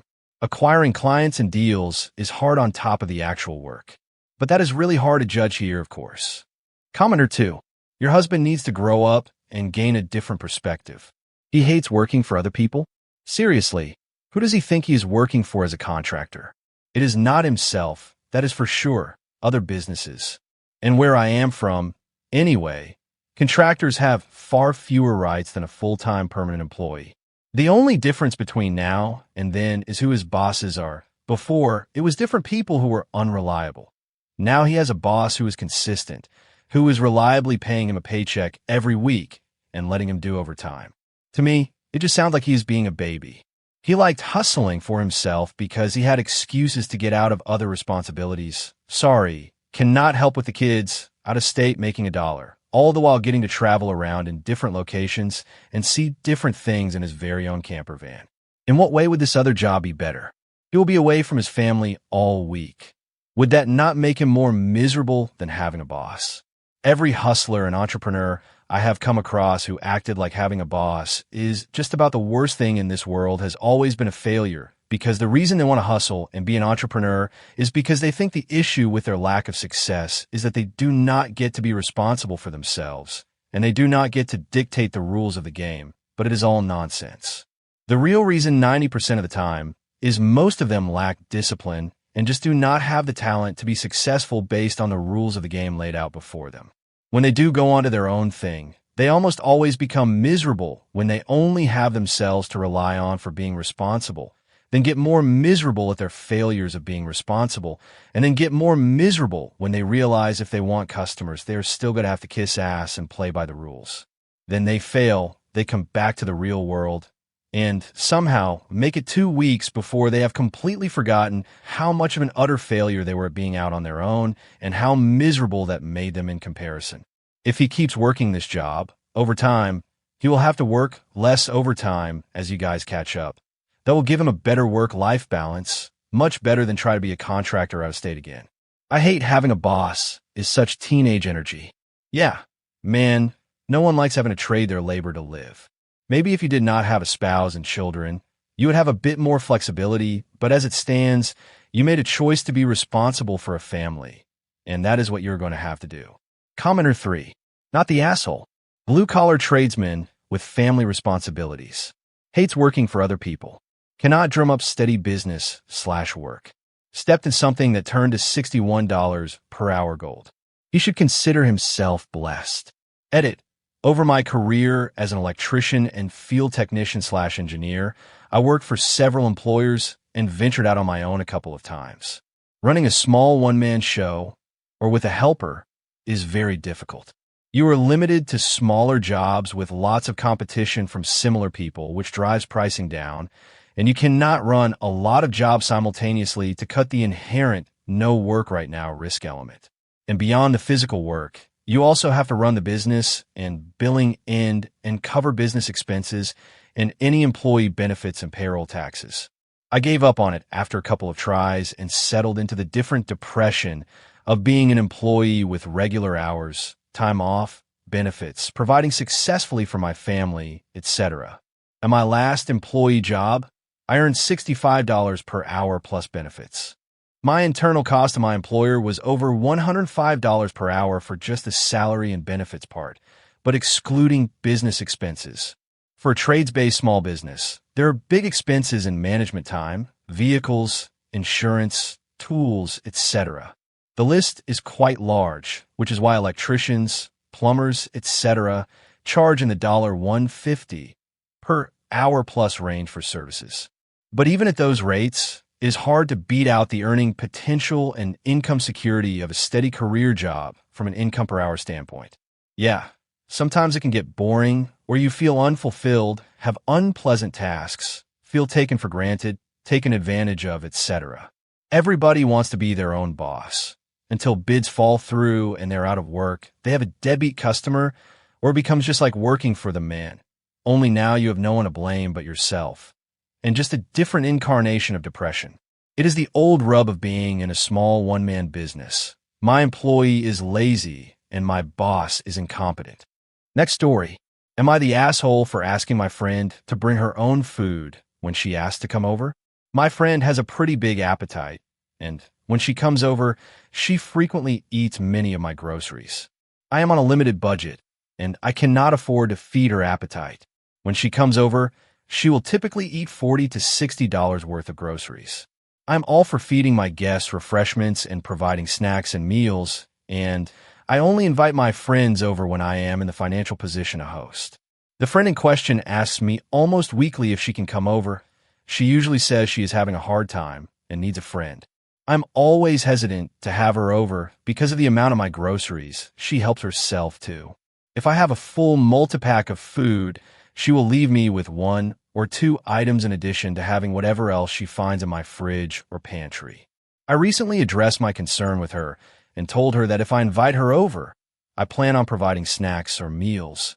However, if she asks to come over, she needs to provide her own food. She did not take this well and felt I was shaming her eating habits. She does have a tendency to find comfort in food and often struggles with overeating. She pointed out that I did not have this rule for my other friends, to which I tried to explain that it was because they never ate so much that I felt the need to implement any kind of rules or restrictions. She said I was an asshole for shaming her for her biggest insecurity and for singling her out by creating rules for her that I do not have with other friends.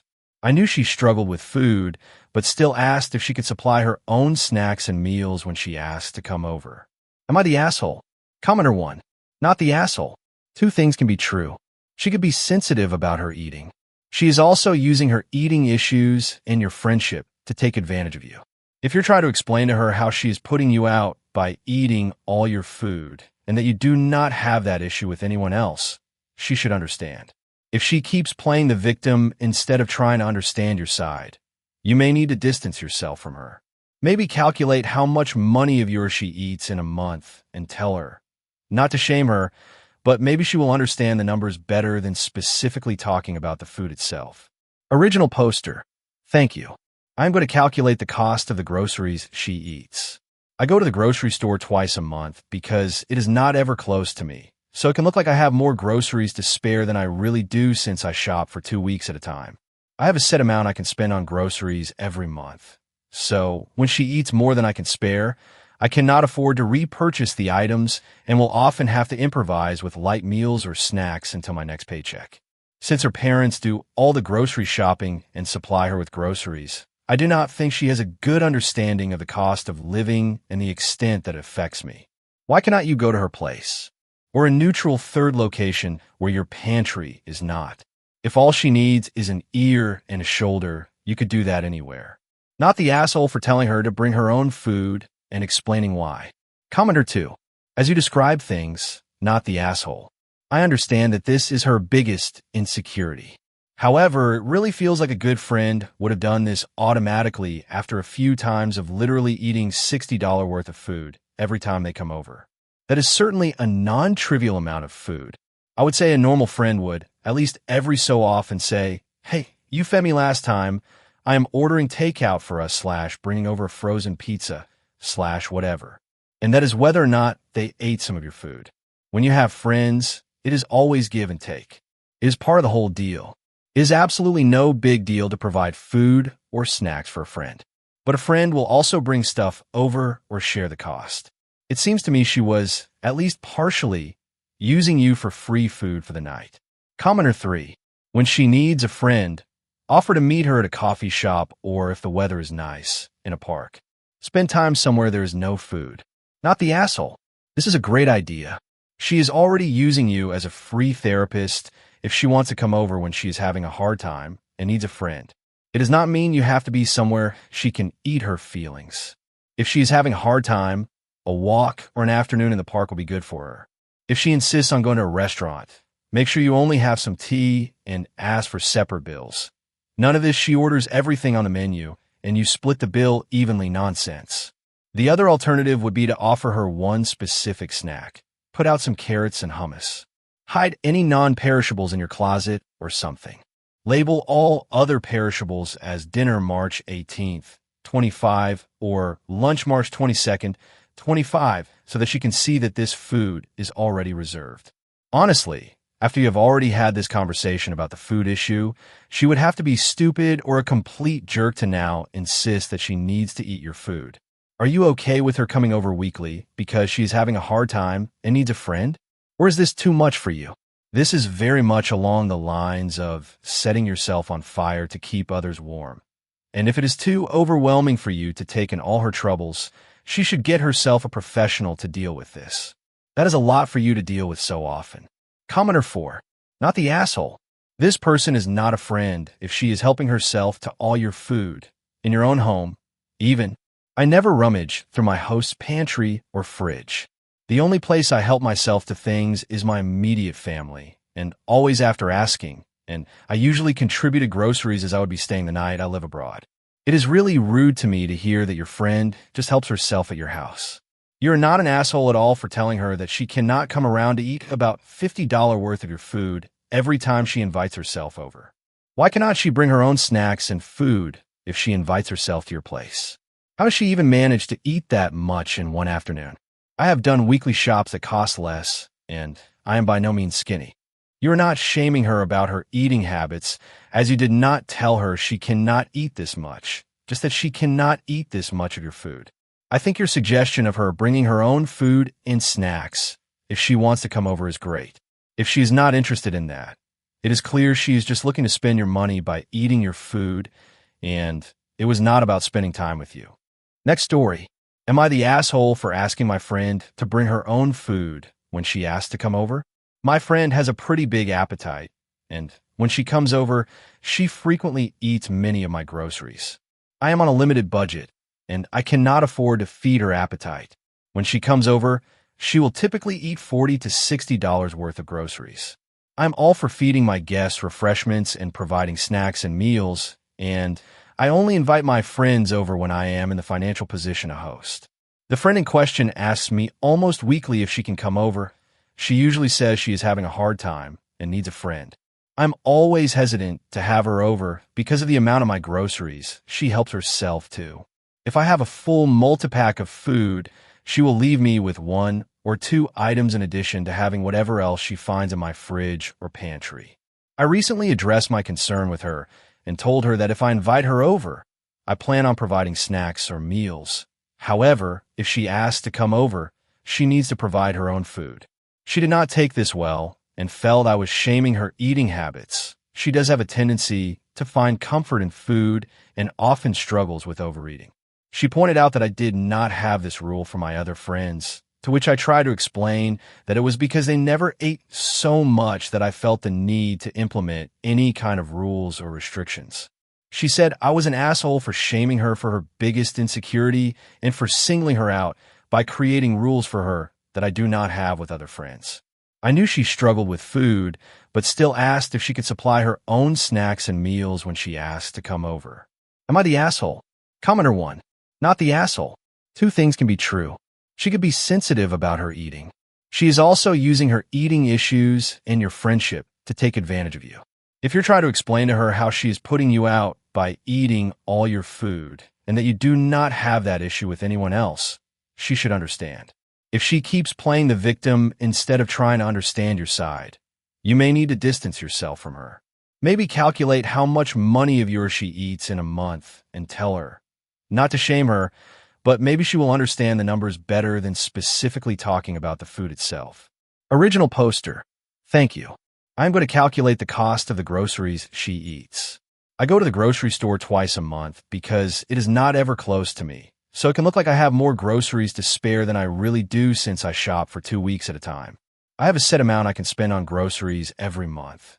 So when she eats more than I can spare, I cannot afford to repurchase the items and will often have to improvise with light meals or snacks until my next paycheck.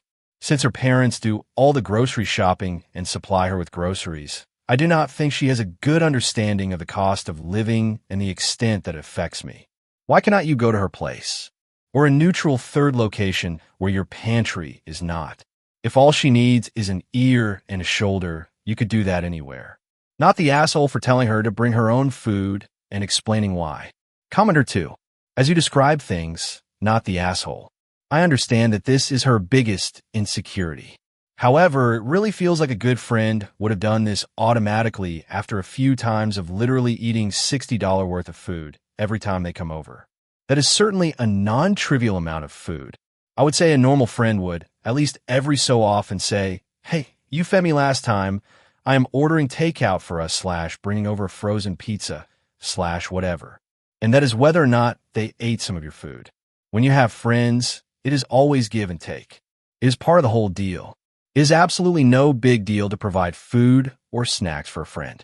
But a friend will also bring stuff over or share the cost. It seems to me she was, at least partially, using you for free food for the night. Commenter 3. When she needs a friend, offer to meet her at a coffee shop or, if the weather is nice, in a park. Spend time somewhere there is no food. Not the asshole. This is a great idea. She is already using you as a free therapist if she wants to come over when she is having a hard time and needs a friend. It does not mean you have to be somewhere she can eat her feelings. If she is having a hard time, a walk or an afternoon in the park will be good for her. If she insists on going to a restaurant, make sure you only have some tea and ask for separate bills. None of this she orders everything on the menu and you split the bill evenly nonsense. The other alternative would be to offer her one specific snack. Put out some carrots and hummus. Hide any non-perishables in your closet or something. Label all other perishables as dinner March 18th, 25, or lunch March 22nd, 25, so that she can see that this food is already reserved. Honestly, after you have already had this conversation about the food issue, she would have to be stupid or a complete jerk to now insist that she needs to eat your food. Are you okay with her coming over weekly because she's having a hard time and needs a friend? Or is this too much for you? This is very much along the lines of setting yourself on fire to keep others warm. And if it is too overwhelming for you to take in all her troubles, she should get herself a professional to deal with this. That is a lot for you to deal with so often. Commenter 4. Not the asshole. This person is not a friend if she is helping herself to all your food in your own home. Even, I never rummage through my host's pantry or fridge. The only place I help myself to things is my immediate family, and always after asking, and I usually contributed groceries as I would be staying the night. I live abroad. It is really rude to me to hear that your friend just helps herself at your house. You're not an asshole at all for telling her that she cannot come around to eat about $50 worth of your food every time she invites herself over. Why cannot she bring her own snacks and food if she invites herself to your place? How does she even manage to eat that much in one afternoon? I have done weekly shops that cost less, and I am by no means skinny. You are not shaming her about her eating habits, as you did not tell her she cannot eat this much, just that she cannot eat this much of your food. I think your suggestion of her bringing her own food and snacks if she wants to come over is great. If she is not interested in that, it is clear she is just looking to spend your money by eating your food, and it was not about spending time with you. Next story. Would I be the asshole for not going to my sister's wedding because her venue is not wheelchair accessible? My 24-year-old female sister, 30-year-old female, is getting married soon. I am very happy for her, and there are no issues between the two of us. She really wanted to get married in a specific location, and she got it, which is great, but that location is pretty much not accessible to wheelchairs. I have a significant disability, paraplegia, and cannot move at all without a wheelchair, so going there would be tough. She told me that I could be carried up any stairs and then stay at the tables, but that is not something I am comfortable with. Getting carried is very uncomfortable and dangerous, especially when done repeatedly by someone who is not used to it, and I really do not want to have to be carried to the toilets at a wedding full of strangers, or even worse, have an accident. Then I also would not expect people to just sit with me while the celebrations are going on, but the idea of sitting there and watching for hours feels wrong, especially since after a few hours, sitting hurts a lot and skin becomes a concern, but I would not ask someone to leave the wedding just for me. I'm not upset about the fact that they picked that venue. It is their day, and I do not expect them to plan it based on my needs, but I also do not think she understands that it is not as easy as she thinks. There's so many things that could go very wrong. I intend to get them a nice gift and propose to maybe spend quality time together afterwards or before. One of my cousins told me that it is just one day and that it is very important for my sister, so I should make an effort and get out of my comfort zone, but I feel like endangering my health is not as simple as getting out of my comfort zone. So, would I be the asshole for not going? Commenter 1. Endangering my health isn't as simple as getting out of my comfort zone. Yes, exactly. Original poster. You would not be the asshole in this situation. You have more of a responsibility to yourself and your physical health and safety than you do to your sister's wedding day. For anyone who gives you grief about that, The argument you use is they've picked a venue that is not accessible to me, so I cannot go. It is not my decision whether to go or not. They made that decision for me by picking an inaccessible venue. You would not be the asshole. Original poster. That is a great way to put it.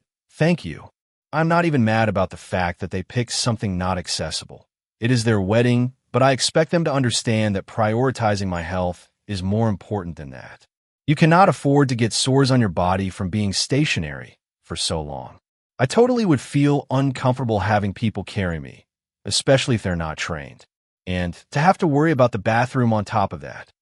Hey, no, you are a better person than I am. I would be upset they chose their destination. Not the asshole. Commenter 2. Not the asshole. Weddings are not court summons. If the venue is not wheelchair accessible, then you should not feel pressure to go. The fact that anyone thinks you can be carried everywhere and are expected to sit there is beyond ridiculous. It is not a matter of getting out of your comfort zone. It is a matter of safety for you and whoever they think will be carrying you. Edit to add, as stated below, it is not just safety, it is dignity as well. You have your own autonomy and should not be expected to give it up for anyone, no matter the reason. Not only a matter of safety, but dignity as well. Your sister sounds like she is too caught up in wedding planning to even realize what she is suggesting, which is for her adult sister to be carried all over a wedding venue, upstairs, and to the bathrooms as needed, and to just sit at a table and watch the festivities until someone carries her out to leave. Ridiculous. Not the asshole. Commenter 3. There is a massive difference between getting out of your comfort zone and not placing yourself where you are 100% reliant on others. That is putting yourself in jeopardy, and I guarantee that unless someone is assigned to you, you'll have to try to get people's attention all night long. Not the asshole. Original poster. Yes, that is one of my biggest fears, especially if people drink a bit. If my husband was able to come, then maybe I would have considered it, as his focus would only be on me, and we could have stayed together and left early, but his work made it impossible. Commenter 4. Definitely not the asshole. But I am mind blown that she picked a venue that was not handicap accessible when her sister is in a wheelchair. I know it is her day, but damn. Original poster. I am so used to life in a wheelchair that those things do not offend me anymore, but I appreciate the fact that you guys are offended on my behalf. It feels good to know that I am not wrong for standing my ground. Next story. Am I the asshole for not giving my coworker a ride after he didn't spot me $1 at the vending machine? I usually give my coworker a ride on the way back from work, usually driving 5 miles out of my way per day to drop him off at his place because he doesn't have a car. I've been doing that for about 2 years now and haven't asked for anything, and he has never offered. Yesterday, I was at the vending machine and wanted soda. I was short $1 and had left my wallet in my car. I would usually go get my wallet, but it takes forever to wait for the elevators at my workplace, so I asked if he could spot me $1 for the soda. He straight up refused and said, "Just use your own money, man. I don't really give money to friends or coworkers, sorry." I was taken aback by that comment, because I've probably spent well over $1,500 in gas over the past 2 years for this guy, and he can't even spot me $1 just this once? I got pretty upset by that, and once it hit 5 o'clock, I told him I'm not giving him free rides anymore. He seemed upset and said I was petty. Am I the asshole? Commenter 1. Not the asshole.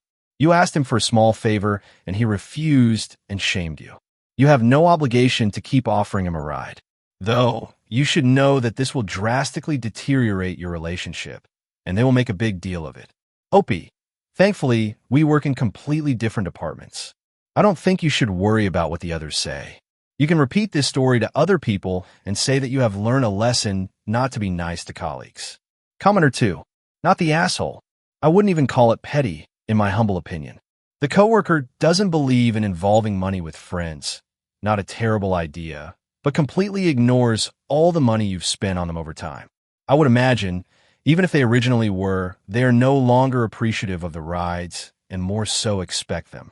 I think it would be best to no longer give rides as a favor and charge full value if you want to continue giving them.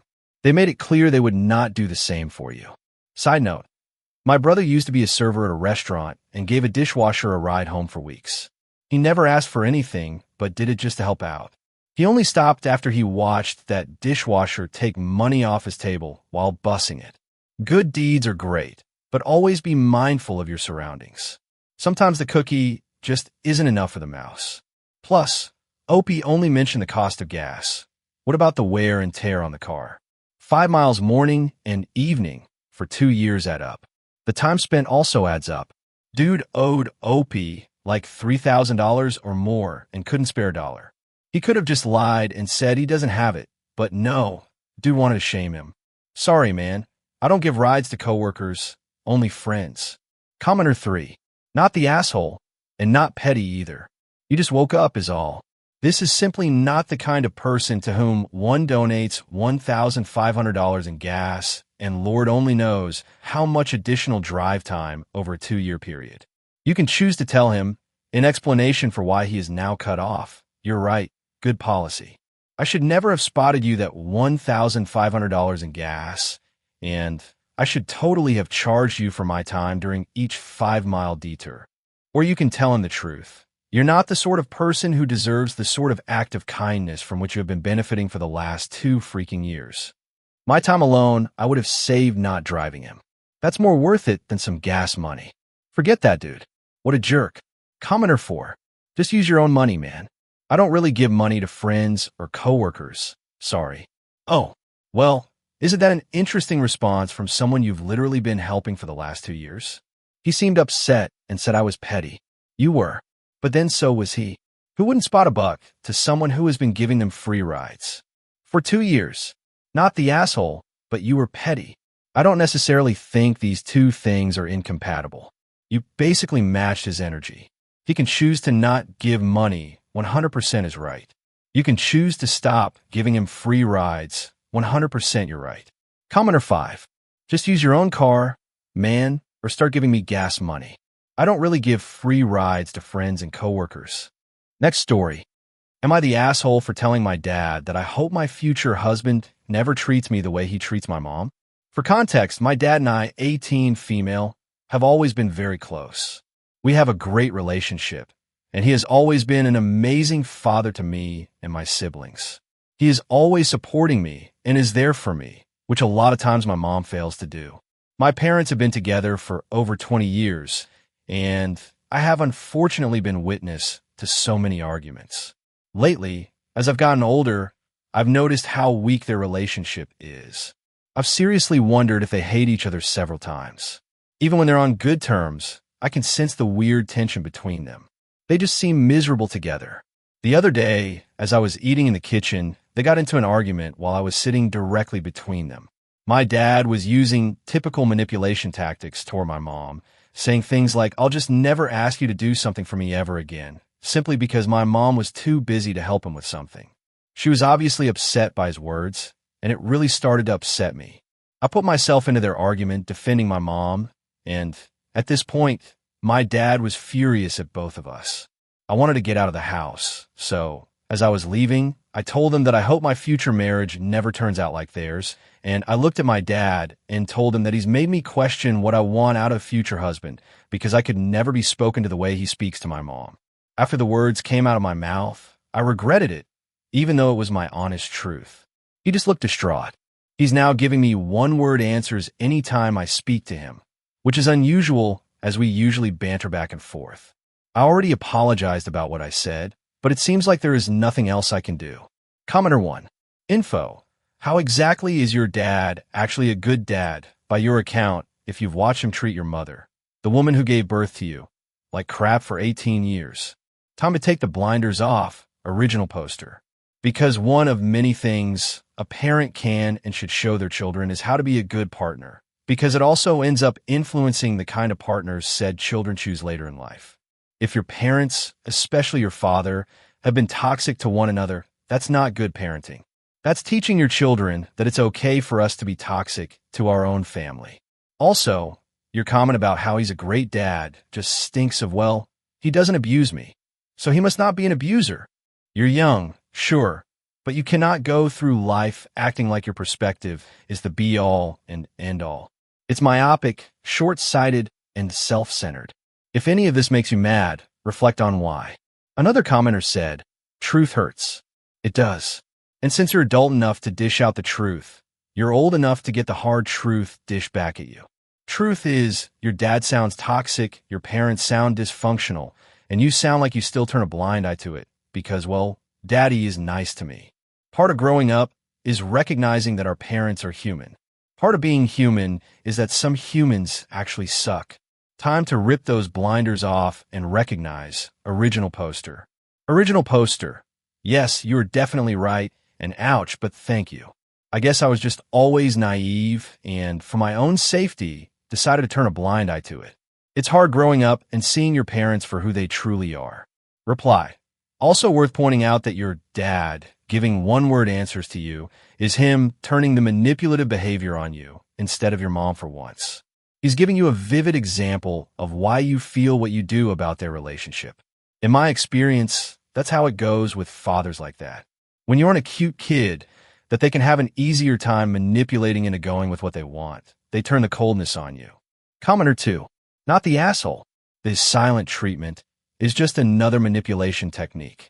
Generally, it gets used when the person wants you to know they are upset with you, but they don't really have a good argument. You're allowed to have an opinion, and you're allowed to express it. That said, your parents have a long history together, and of course, there are good times and bad times. I'm sure they both have their ways of manipulating each other, of petty annoyances and grievances.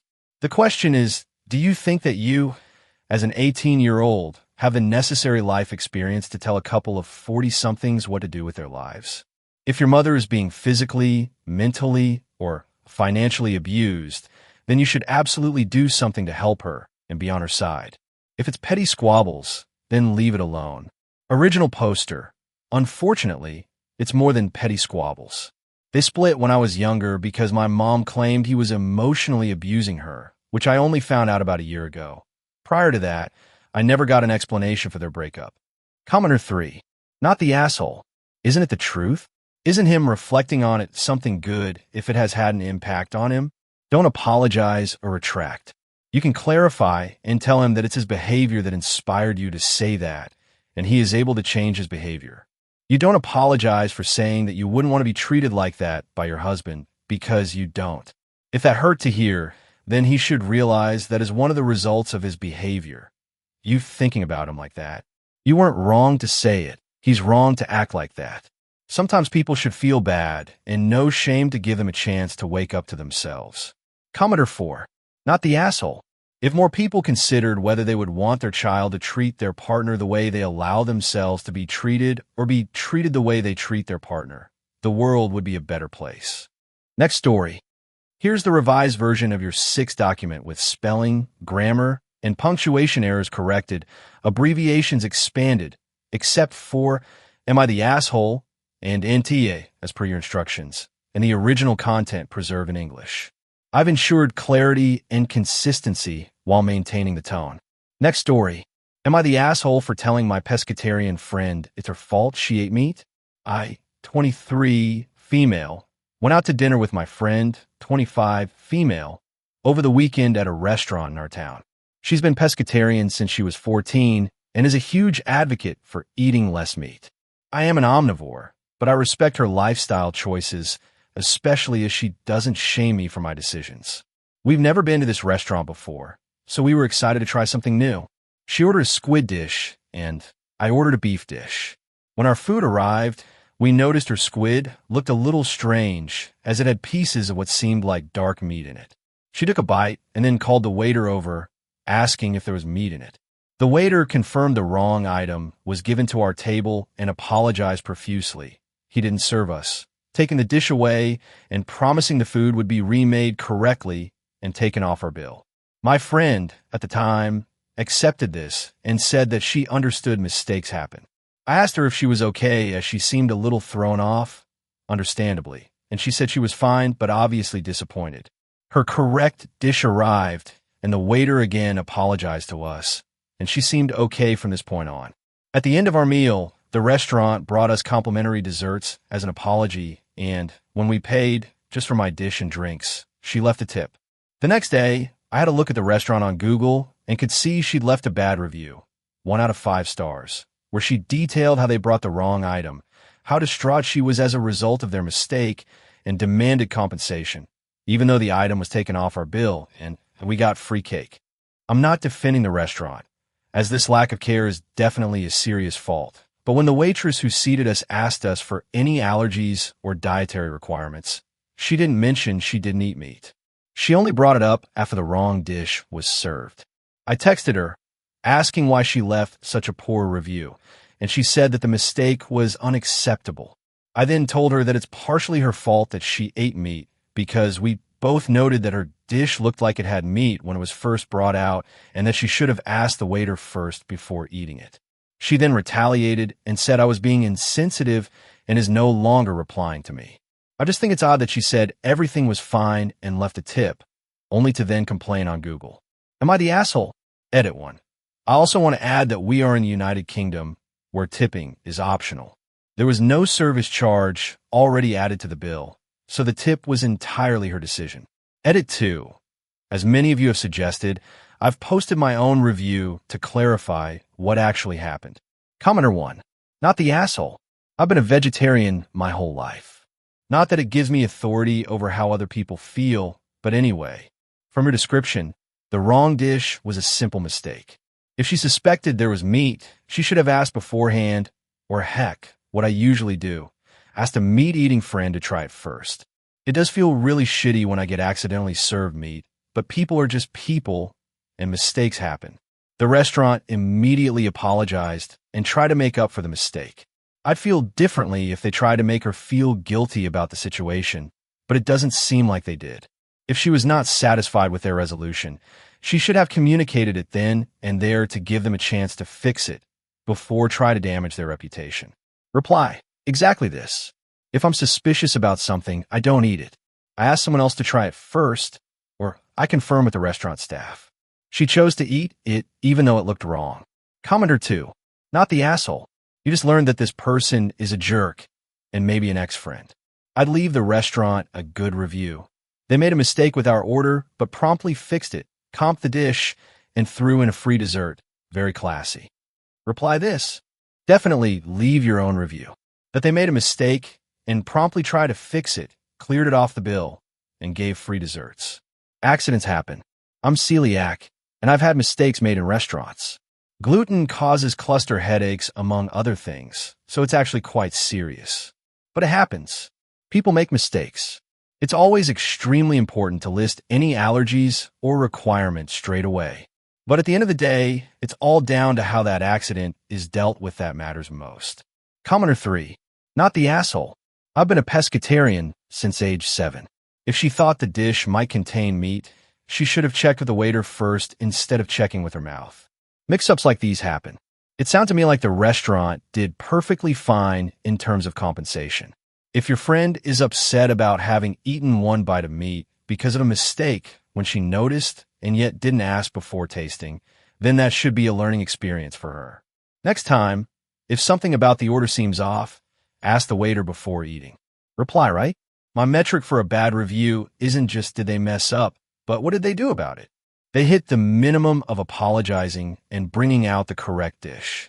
They then comped the original dish and comped desserts. That is a 5-star response in my book. Commenter 4. Well, what do you think of a person who accepts compensation already, then punishes and demands more?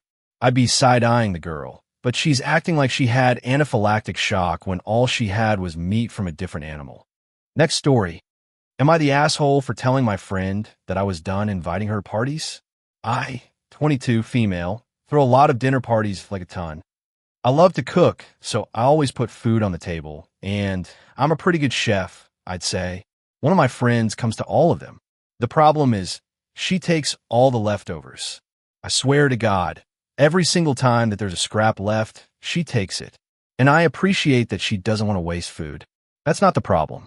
The problem is, I want some leftovers too.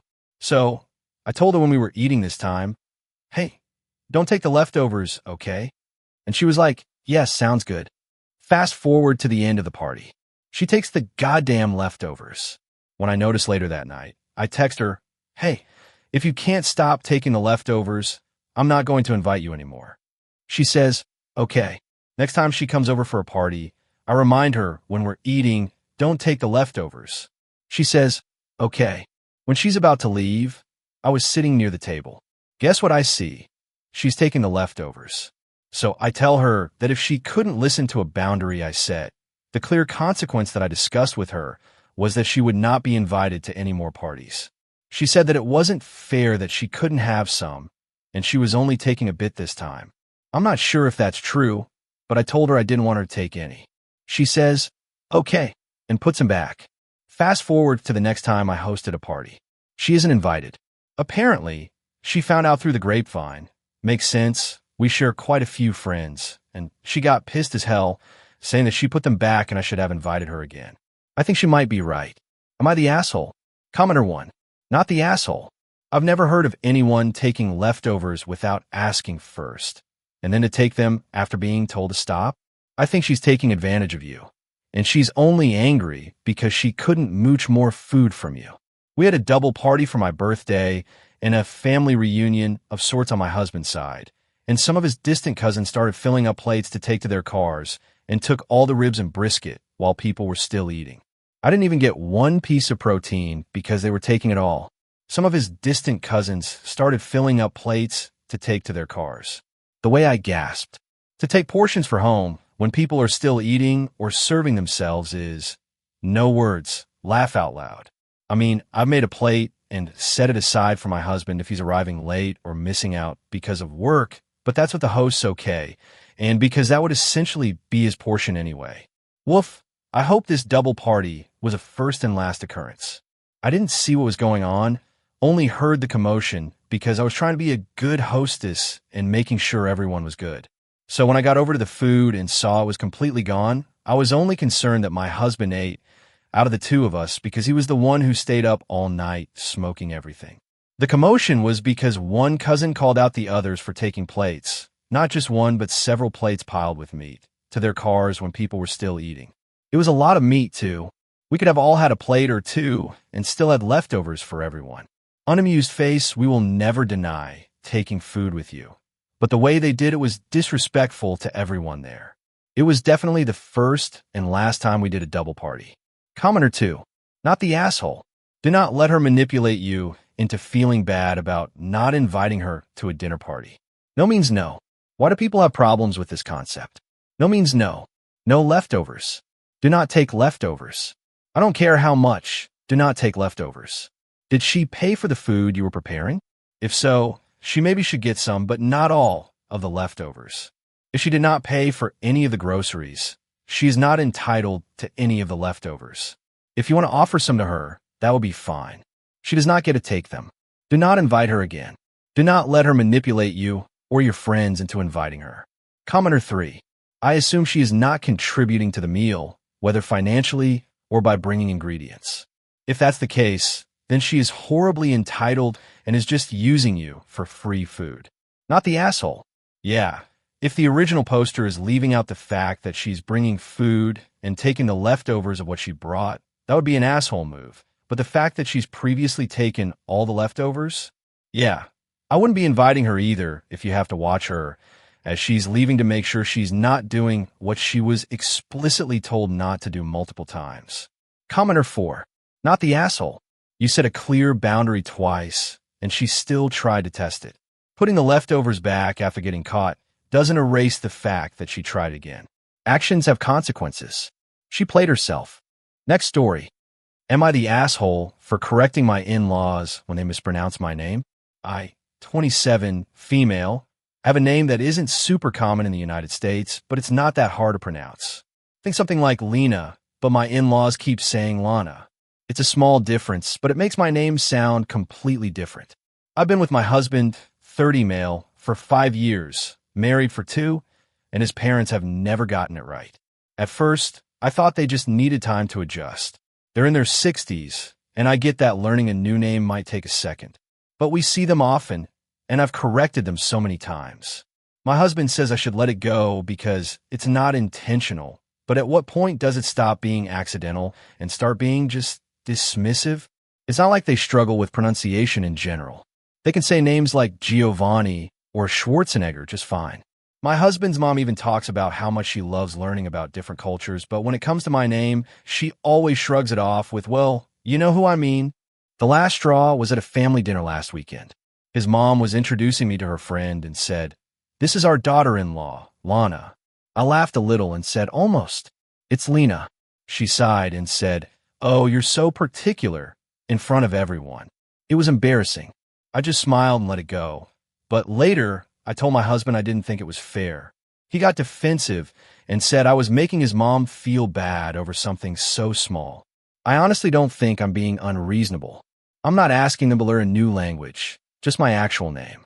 But now I feel like I'm being that person, overly sensitive and nitpicking. My best friend says I should just answer to it because older people don't change, but I don't want to set the precedent that my name doesn't matter. Commenter 1. Not the asshole at all. What are you being particular about? That people know your actual name after 5 years? They're almost certainly doing it on purpose, right? Your husband sucks. How can he say you made his mom feel small by this one incident when he doesn't give a damn that they can't get your name right after 5 years? Like, of course that will make you feel small. Have you discussed this with him over the years? How is he okay with this treatment of his wife? What is he doing about it? I'm really curious if there's some sort of racial or cultural dimension at play. 5 years is a long time without any underlying issues. Original poster. Yeah, that's exactly what's been bothering me. 5 years is a long time to keep getting it wrong. At this point, it feels like a choice. My husband keeps brushing it off like it's not a big deal, but I don't think he really gets how dismissive it feels. I brought it up before, but he just says they mean well, and I should let it go. Not sure how to get him to actually see the problem without it turning into a bigger fight. Commenter 2. Girlfriend, you're not the asshole, but you have a husband problem, not just an in-law problem. You should have stepped in and shut this down immediately. They are being willfully rude and disrespectful, and your husband should be on your side. Original poster. Yeah, that's been bothering me too. I don't expect him to go full defender of my honor or anything, but a simple, hey, it's not that hard, just say it right would go a long way. Instead, he acts like I'm the one making a big deal out of nothing. Starting to wonder if this is just a preview of future problems. He's like the mama's boy, but still, I just feel like you should have done more, is all, especially after all we've been through. Commenter 3. Not the asshole. Start mispronouncing their names ever so slightly too and see how they like it. Original poster. I've thought about it. But knowing my luck, they'd either not notice or somehow turn it into a joke at my expense.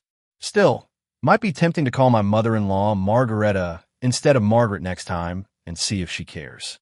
Commenter 4. Not the asshole. Start calling them by the wrong name next time until they get the hint. Like if the in-laws are Janet and Ben. Good to see you again, Janet. It's been a while, hasn't it? Smiley face. Can you pass the salt, Ben? Thanks. Smiley face. Oh, it's not Janet/Ben? Well, you know who I mean. Commenter 5. Not the asshole. You look her in the face, and you say, if you don't learn my name, you will never know my children's. And then laugh. Because you can make jokes too. Sheesh. You can get them back if and when you do have kids. Whatever they want their grandparent names to be, change it. Mom wants grandma and grandpa. Now they are Meemaw and Pop Pop. Because names don't matter, right? Boy, this annoys me to no end.